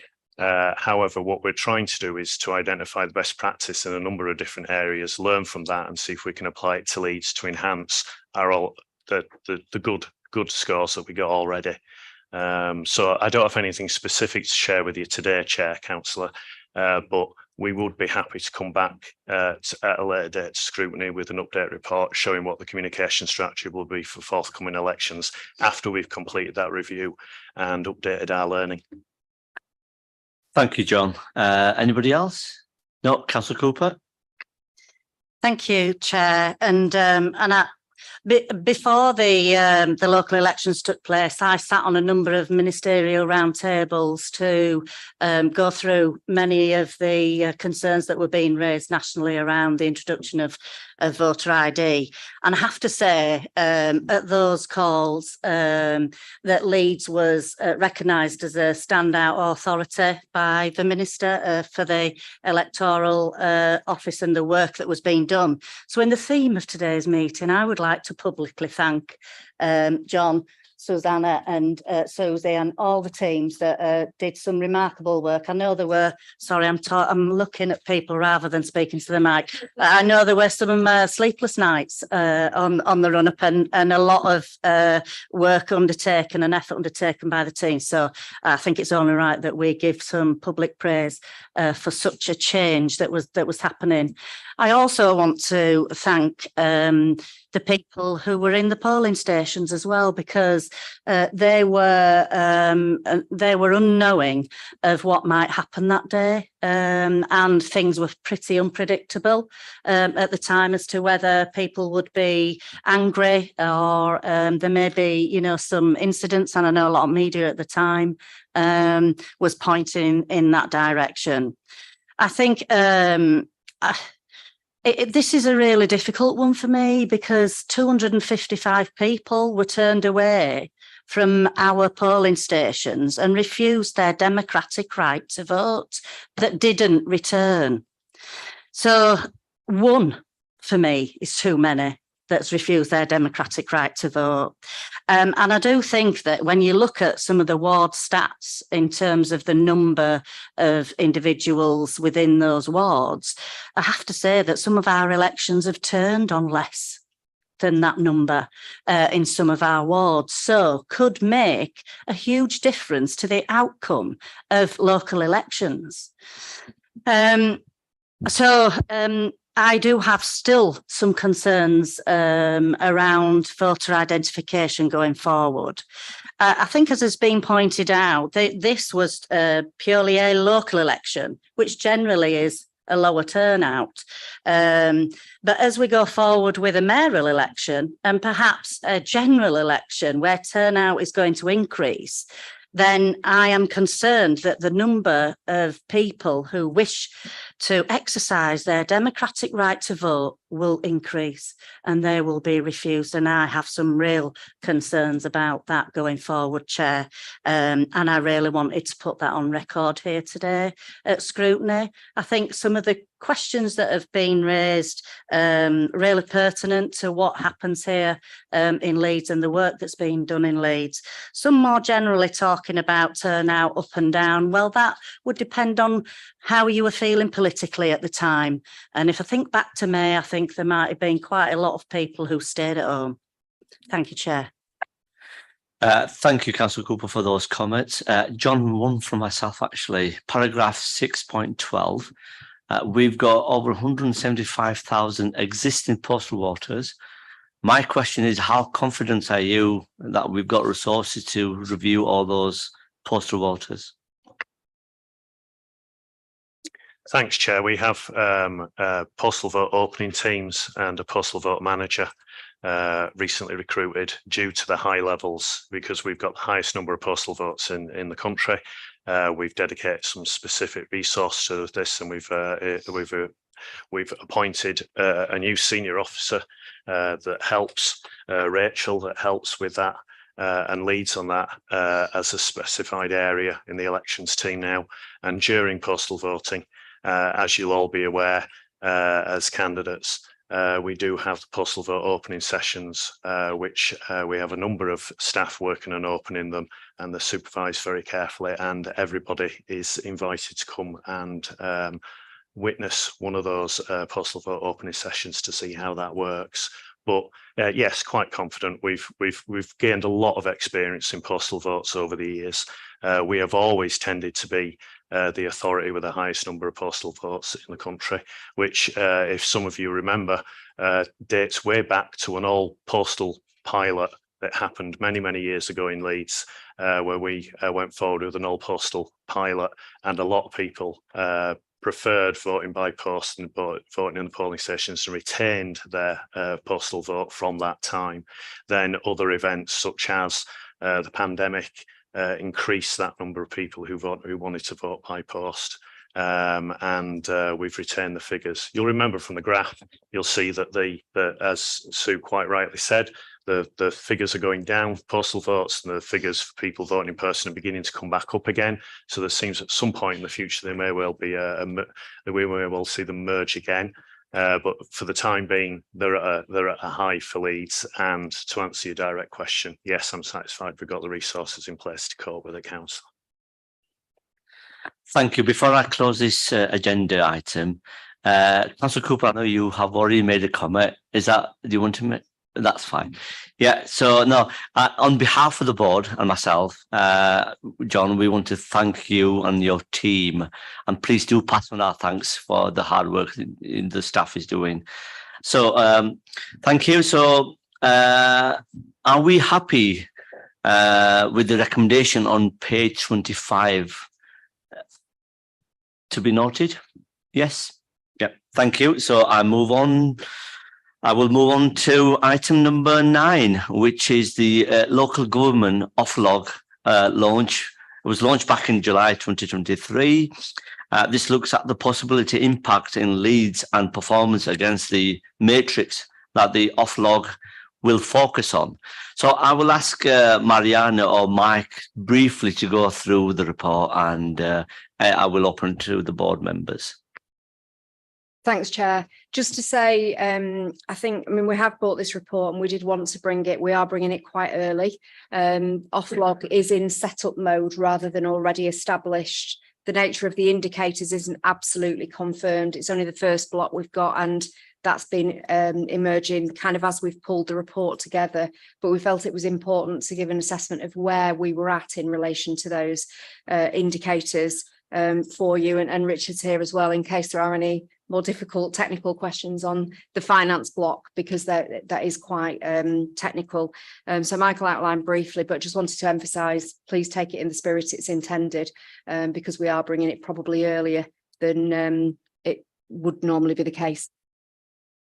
Mike, over to you, then I'll ask Richard to briefly comment as well. Thanks, Chair. Thanks, Mariana. Yeah, as Mariana said, this is very much emerging, and we've got indications from government that this framework that's in front of you today will grow and expand, but we don't know how yet. So this is very much the starting point. And there's a lot of numbers in this report, so I won't run through them all, but what you can see what we've tried to do where possible is to provide some historical data for Leeds as well, to give you a bit of a sense of the trend on some of these issues. And what we've done for all of the areas that Offlog have outlined is provide comparator data for other core cities in particular. So there's an awful lot in here. Happy to take any questions, just very, very briefly in terms of what the framework is. There's a number of indicators around four areas. They are finance, adult social care, adult skills, and waste. They're the areas Offlog have decided to begin with. And you can see from what's in the report that on each of those there are particular points of interest for Leeds. So as has been sort of covered well at Scrutiny previously and at other meetings as well, on those finance indicators, as we note in the report, on these metrics, Leeds does rank sort of comparatively higher risk on reserves and debt than some of the other authorities. The adult social care indicators are largely things drawn from the current adult social care outcomes framework, or ASCOF, that we regularly monitor against anyway, which is why you can see we've got some more comparative and historic data there. On adult skills, although this data is sort of allocated to Leeds City Council, if you like, the lead authority on that, as many of you will know, is the West Yorkshire Combined Authority, albeit we are clearly a key and important partner in that, particularly on the delivery side. And then finally, the waste indicators probably feel the most provisional here, and we outlined some of this in the report, that we're providing feedback to Offlog, because there are some areas we're not completely confident we are comparing like with like here, and the detail is outlined in the report, but a lot of that comes down to the nature of how that data is collected and whether we are really looking at waste that is sent for recycling or waste that's collected for recycling, which are not quite the same thing, which is outlined in full in the paper. But happy to take any comments where we can. I'm very grateful, Richard, here for any detailed finance questions. I'll leave it there, Chair. Richard, do you want to just briefly comment on this item, please? Only a couple of comments, Chair.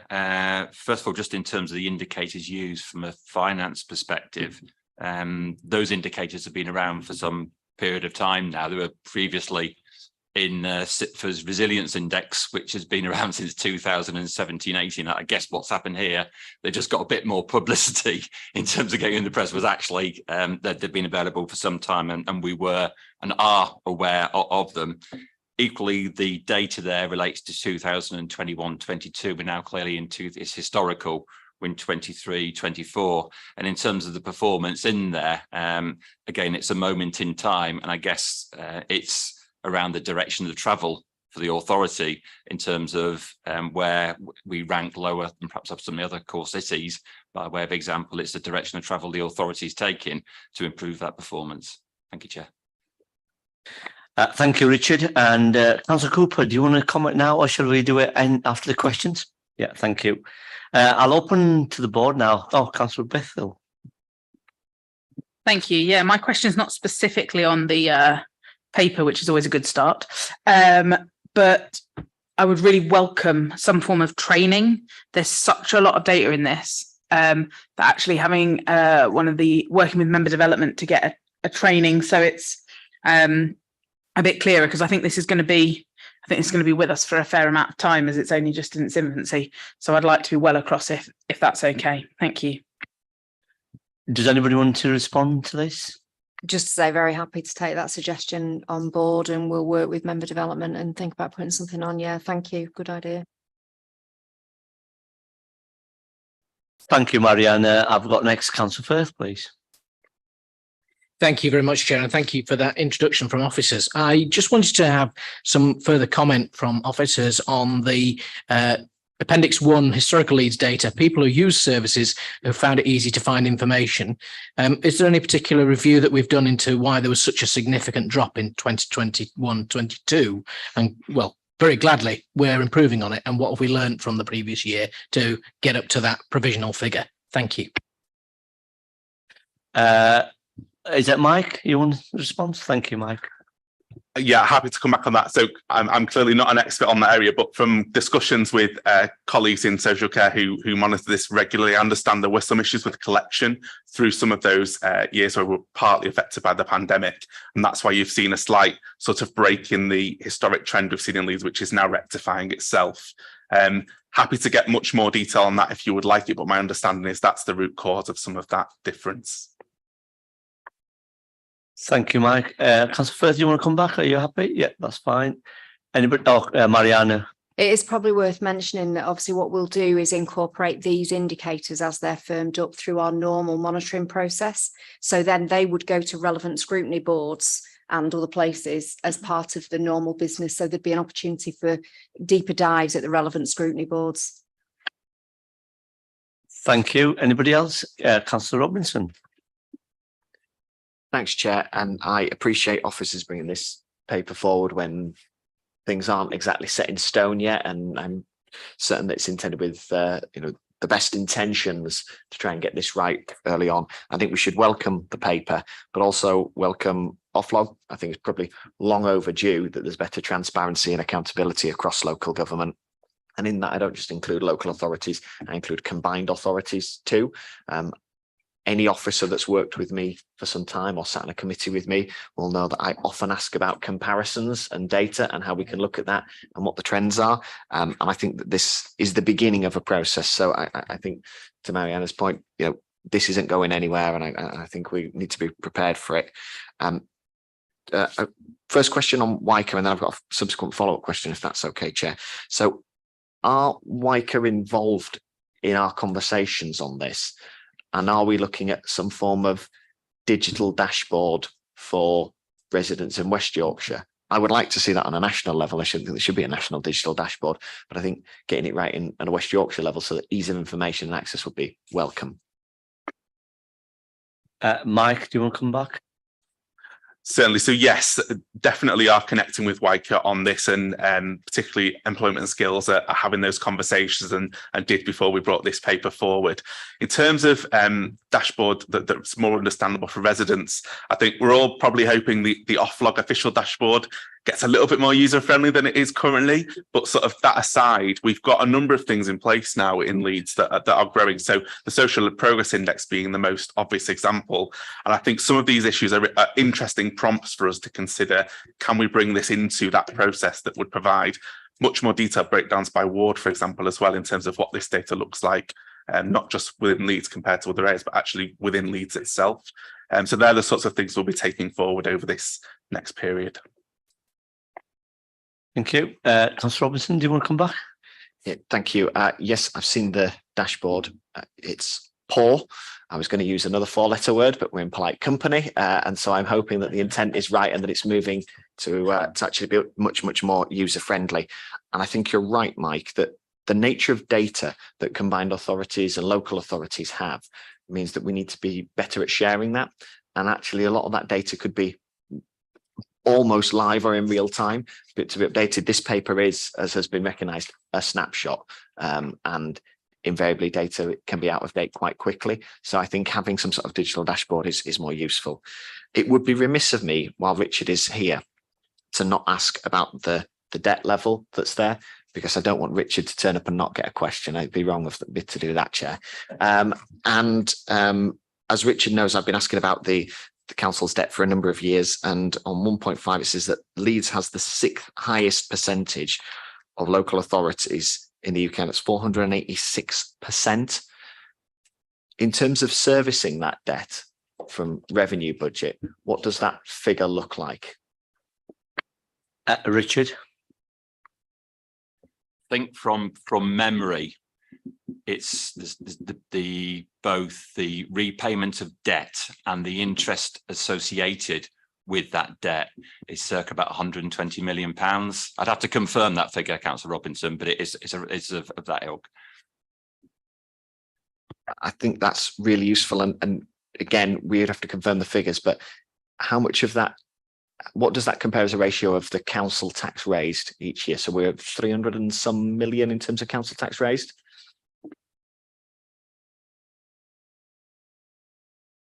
I haven't got that figure with me in terms of the amount that we can get through council tax, but I can readily get that figure for you. I am putting you on the spot there, but what I think we can say, with the benefit of this board being here and the press in the room, a significant proportion of the funding that we raise each year through council tax is going to service what is an incredibly high debt. And I think we need to be mindful of that, probably as this board looking forward of where we go next. Thank you. Richard, do you want to respond back, please? Yeah, just a couple of comments. One, in terms of the debt figures that are quoted there, they do include HRA debt as well. So not every local authority has an HRA, and some that's gone to housing companies. And again, just to give you an idea of the total debt for the authorities is circa about 2.3 billion.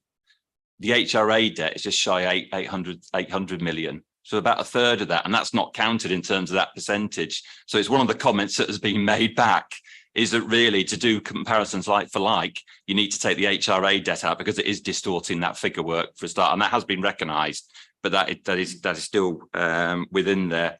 The other couple of comments is one, in terms of the borrowing we do undertake, it needs to be seen in terms of the count is for our capital programme.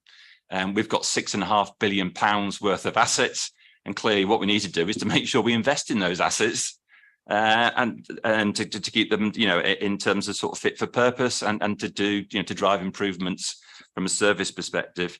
And the third point, just to make as well, just in terms of the cost of that borrowing, is at the moment that the average external debt is about 3.25%. That's the lowest it's ever been, and that compares very favourably with sort of average external borrowing rate about 6.7% back in 2001-2. So I think just in terms of taking those figures at face value, I think there's just a number of things to consider as well. Thank you. Thank you, Richard. Councillor Firth. Thank you very much, Chair. Further to the discussion that we had earlier, going back to Appendix 1, historical Leeds data indicator requests resulting in a service. The nature of the figures is that we have seen a rapid increase in the number of requests receiving a service up until before the pandemic. And then since the pandemic, we've seen a decline, obviously, given the situation during the pandemic, and then also a slight increase, and then unfortunately a slight decline provisionally this year. Could you just give me a bit more meat on the bone about how that is actually quantified, and also more generally, what sort of measurements are included in that? Is it accountability like freedom of information requests, or is it services at the front line, and how is that compiled? Thank you. Mike, do you want to pick this? Thanks, Chair. I think we'll probably have to come back on this one. What I can say is I know from colleagues in social care, again, there is inconsistency in the services that are included within that data. So it's not the same year on year, which probably makes it slightly trickier to compare. But what we can come back with a more detailed response on that point. Councillor. Thank you, Councillor Firth. Councillor Burke, next. Thank you, Chair. I think this is a welcome report, but I think we need to treat a fair amount of the data with some caution, because it's quite distorted, isn't it? Because if you look at the further education and skills achievement, whilst they're in this local authority area or the combined authority area, quite a lot of those outcomes are not controlled or dictated by this local authority. So we almost, while we have some position of influence, because colleges, West Yorkshire Combined Authority now have AAB, the reduction in ESF funding, third sector contribution, all those inputs will somehow skew those figures. So they are in this local authority control, but I think it needs a deep dive further to actually give that some credence against what this local authority actually does. Thank you. Are you going to pick up, Mariana? Yeah, I mean, I think it is just to say, as we said, earlier, that there are quite a lot of caveats with it, I think. And I think each of the blocks is probably better picked up by those scrutiny boards who already kind of look at that policy area, so that they can understand it within the context of existing KPIs and conversations that have happened. I don't think Mike and I can do justice to though each of the blocks. We're really bringing it here as a part of a new process that will be looking at authorities across the whole. But very happy to, make sure those conversations happen and that those comments are fed back. Thank you, Mariana. Councillor Burke, is that okay? Yeah. Next one is Councillor Bithell, please. Thanks, Chair. Firstly, thank you as well for not just giving us the data, but giving us the little sort of information on how to unpick it. That's helpful. And as always, my eyes are drawn to waste. You really effectively explained the contamination. I was very excited for Bristol until I read the sentences underneath. And I guess what it kind of brought up for me was, are we in this? Is there any statutory rules around how this data is collected and what we're collecting across the local authorities? And are we only, because I know there are some rules on how we collect data on certain things, are we only using that for comparison, or are we going to find that actually others may be able to, or may not be able to, maybe we will, I don't know, somehow skew the data? How reliable are the comparisons, I guess? Are there rules around it? Yeah, Mike. Thanks, Councillor Bissell. Yeah, you've hit the nail on the head with that one, really. And it's a mixture across the piece. So if you take the adult social care metrics, for example, as I mentioned, they are largely drawn from the existing ASCOF framework, so very well regulated and consistent across the country, at least on an individual year-by-year basis. Whereas, as I think I mentioned at the outset, we've supposed got the most sort of caution around those waste statistics, and it's because of the source of where they come from. So that is that self-submitted data to a third party that basically Oflog have taken the data from, but we're not confident that local authorities are submitting, if you like, data on the same terms to that third party, which is where this contamination issue comes in. So what we do in Leeds, we suspect they're probably not doing the same thing in Sheffield and Bristol. And that's part of the feedback and the ongoing dialogue to have with Oflog as this beds in further, as they continue to establish themselves, so that over a period of time we are doing that in a more consistent way across the country. Thank you. And I guess as a follow-up to that, then I would hope that the data that they were using would become standardized. Have we done any thinking about the risk in terms of how much extra it will cost us to achieve that data on the things where we're not at the top, or is it too early for that?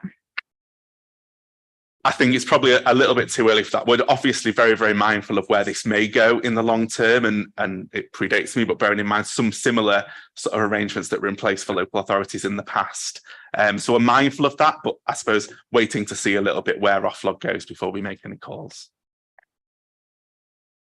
Thank you. I think that's it on questions. Can I thank Mike, Richard and Mariana for responding to those questions? Thank you. Thank you for your comments and your questions. Are we happy with the recommendation on page 39 on the report? Are we happy? Yeah, thank you. And thank you. So we now move on to item agenda 10, which is the work programme. Guests are welcome to stay if you want to. Oh, sorry, Mariana, want to come back? Oh, sorry, Mariana, then I'll go to the next agenda. Sorry. I just wondered if, I mean, it links to the work programme, Chair, but I wondered if members wanted just a verbal update about the outcome of the peer review that happened last Monday. Yeah. If there's time, I'll be really quick. Because we have only had verbal update. We had 4 colleagues on site from the original team last Monday. They mainly only did see internal colleagues this time, members and officers, rather than partners, given that they were only here really for a very short time. So they left us with some verbal feedback. We'll get a report hopefully at the start of next month, and we'll report that to October's executive board and bring it to this board in December with an updated action plan. They kind of said they'd found very tangible progress of us implementing the recommendations that came through, and this board, you know, discussed the action plan and fed into that quite significantly previously.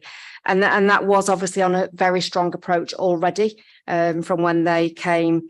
They sensed a positive amount of energy around the change agenda, you know, dealing with that workload issue, etc., that we've discussed today, and collective ownership of the budget challenge. You know, obviously we've still got to find answers, but, you know, they sense that people understand that the significance.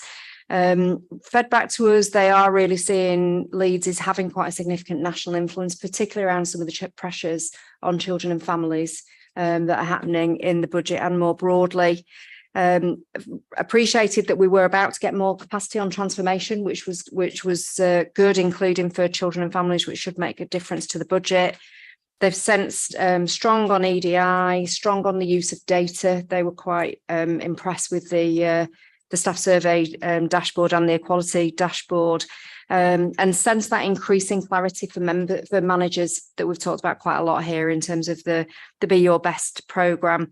And they could see that we still had a good wellbeing offer in place, and that one was promoted strongly.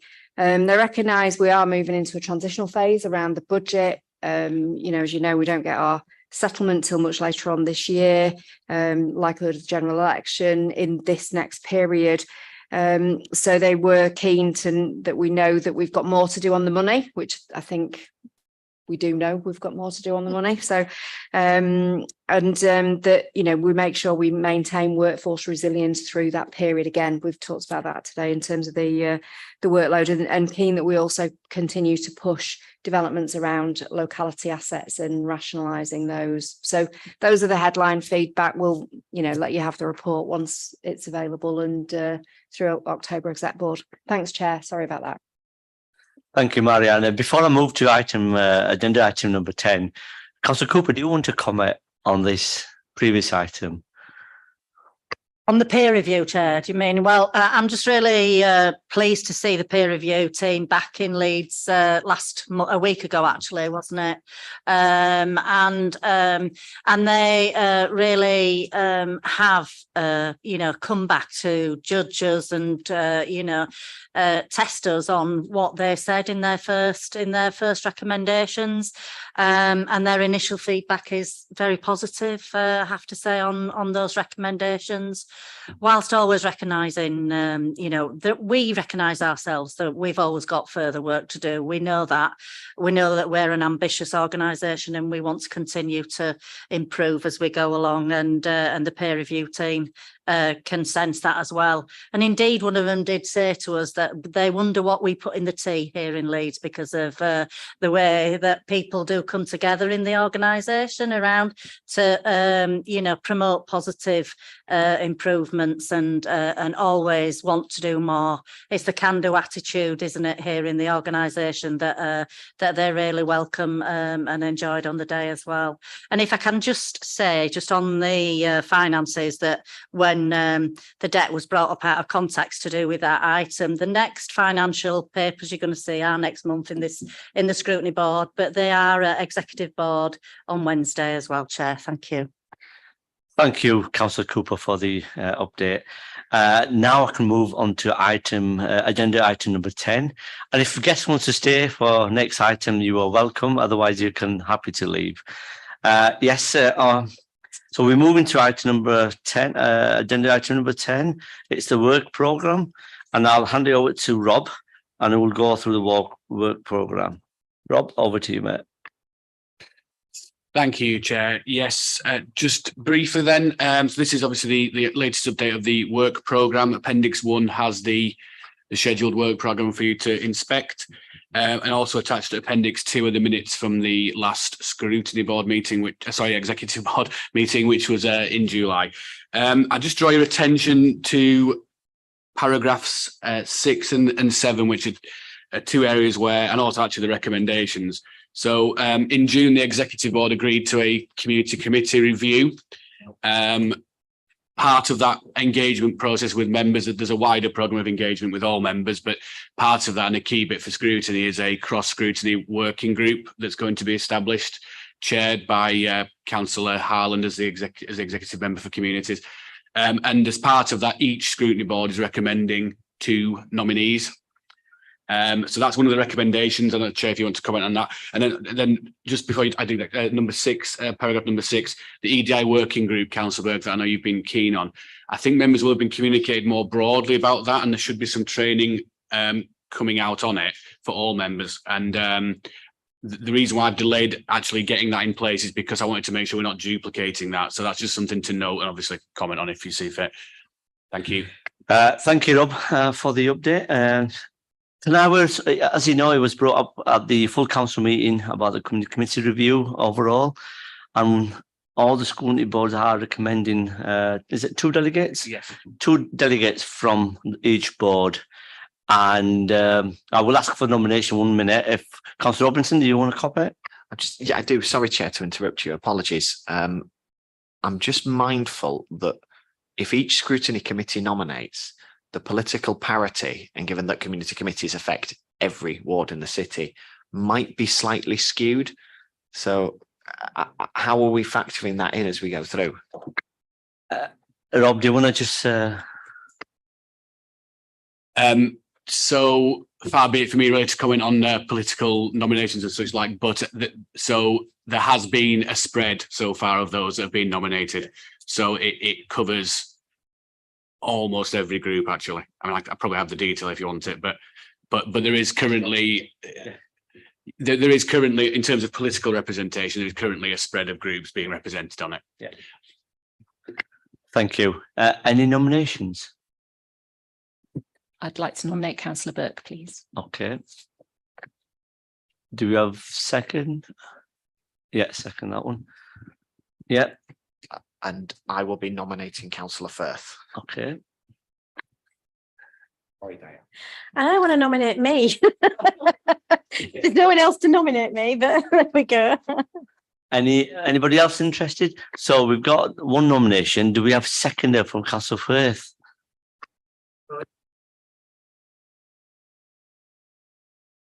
Okay, just 1 second. Do we have a second for Councillor Firth? In a few seconds.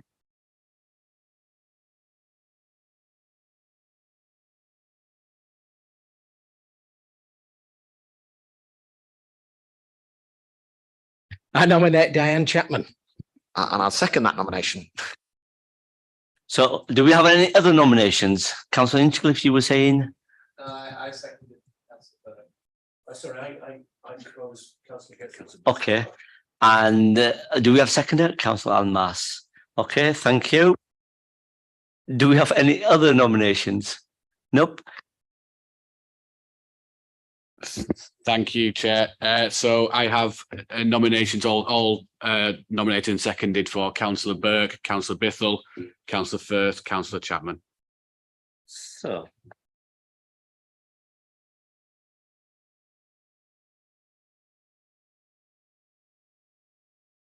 Can I ask a question before we move on? Yeah. Sorry.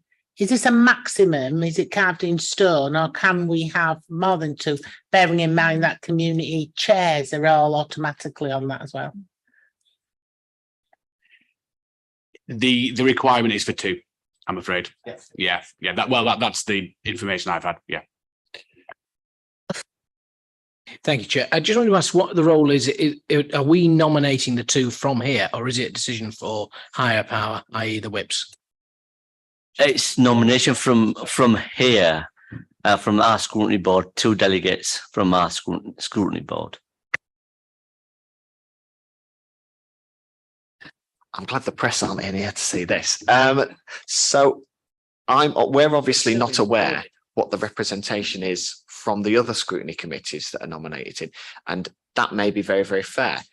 But in essence, I'm coming at this being non-political, thinking I would like to make sure that Labour and Conservative and Liberal Democrats are represented. But if we went to a vote today, looking around the room, I think I know what the vote result would be. So I'm just.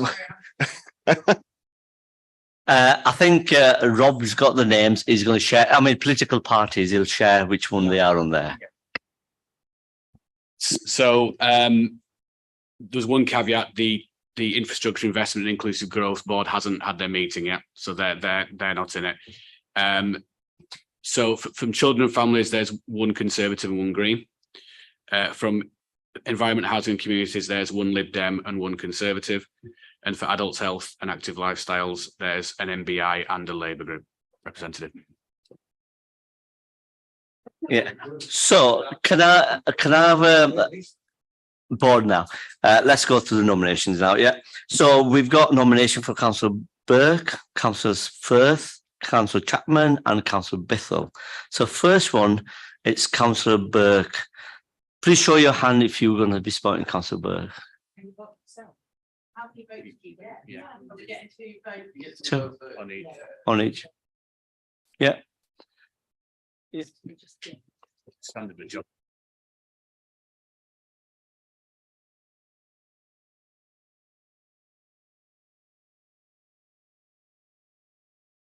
So do we all vote on each one and then it's the two with the highest? We need to be clear on that before we vote. There probably isn't a formal process for this. I'm afraid.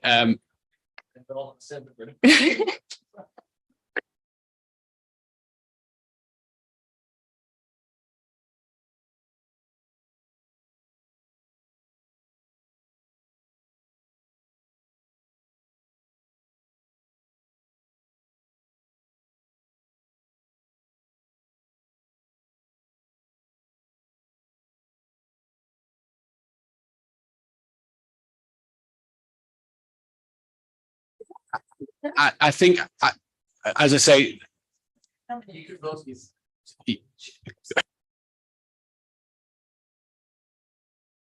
probably going to get myself in trouble here, but that's fine. Looking at the numbers of those who are already nominated that are there are already two Conservatives on there. Realistically, given the parity of the representation across this city with councillors nominated, there probably should be a Lib Dem and a Labour that comes from this committee before that goes to the other committee that's there. Now, I am not suggesting that we I tell anybody in this room how to vote before we go, but perhaps if nominations were removed before we got to that stage, that would solve some of that process from us, and then we don't need the need for a vote.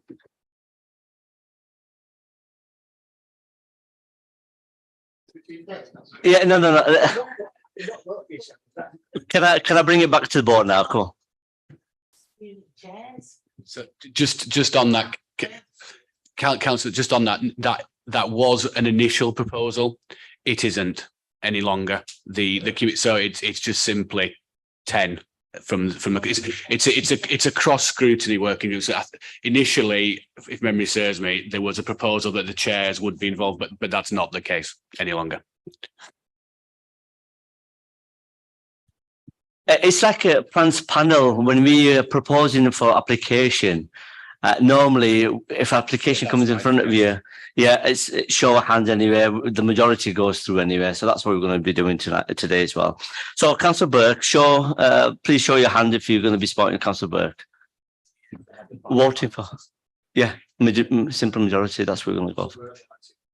You get a vote once on each person nominated. Yeah. Yes, that's right. Yeah. Sharon. Okay.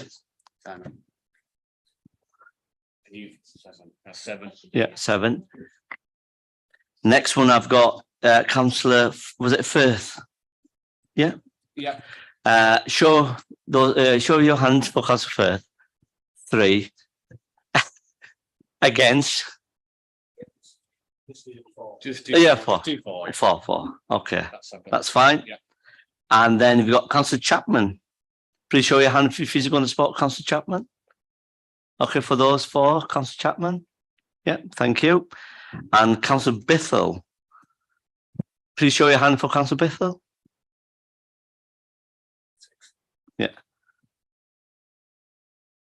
Yeah. So in terms of the results of that, there were 7 in favour of Councillor Burke, 3 in favour of Councillor Firth, 3 in favour of Councillor Chapman, and 6 in favour of Councillor Bithell. So by my counting, that leaves Councillor Burke and Councillor Bithell as the 2 nominees. Thank you. Before we board members, just finally, Rob's got some other updates to go through, and then we'll come back. Yes, sorry, Chair. Just very briefly, just to remind members that there is a finance briefing for all scrutiny members next Thursday, the 21st at 10:30, I believe. So just to remind you all, it's a remote session, so it should hopefully be a bit easier to join. Thank you. Thank you, Councillor Burke. Can I ask just a really random question? We've not got a meeting in November, but the meeting in December. That's what I'm going to ask. Could we make the December content for November? Because these are things that I'm particularly interested in, as you know, and in all likelihood I will be here. So that's a really selfish ask, but I just wondered if anybody had any objections or if we could, and it leaves December free for people when they're generally busy doing December things.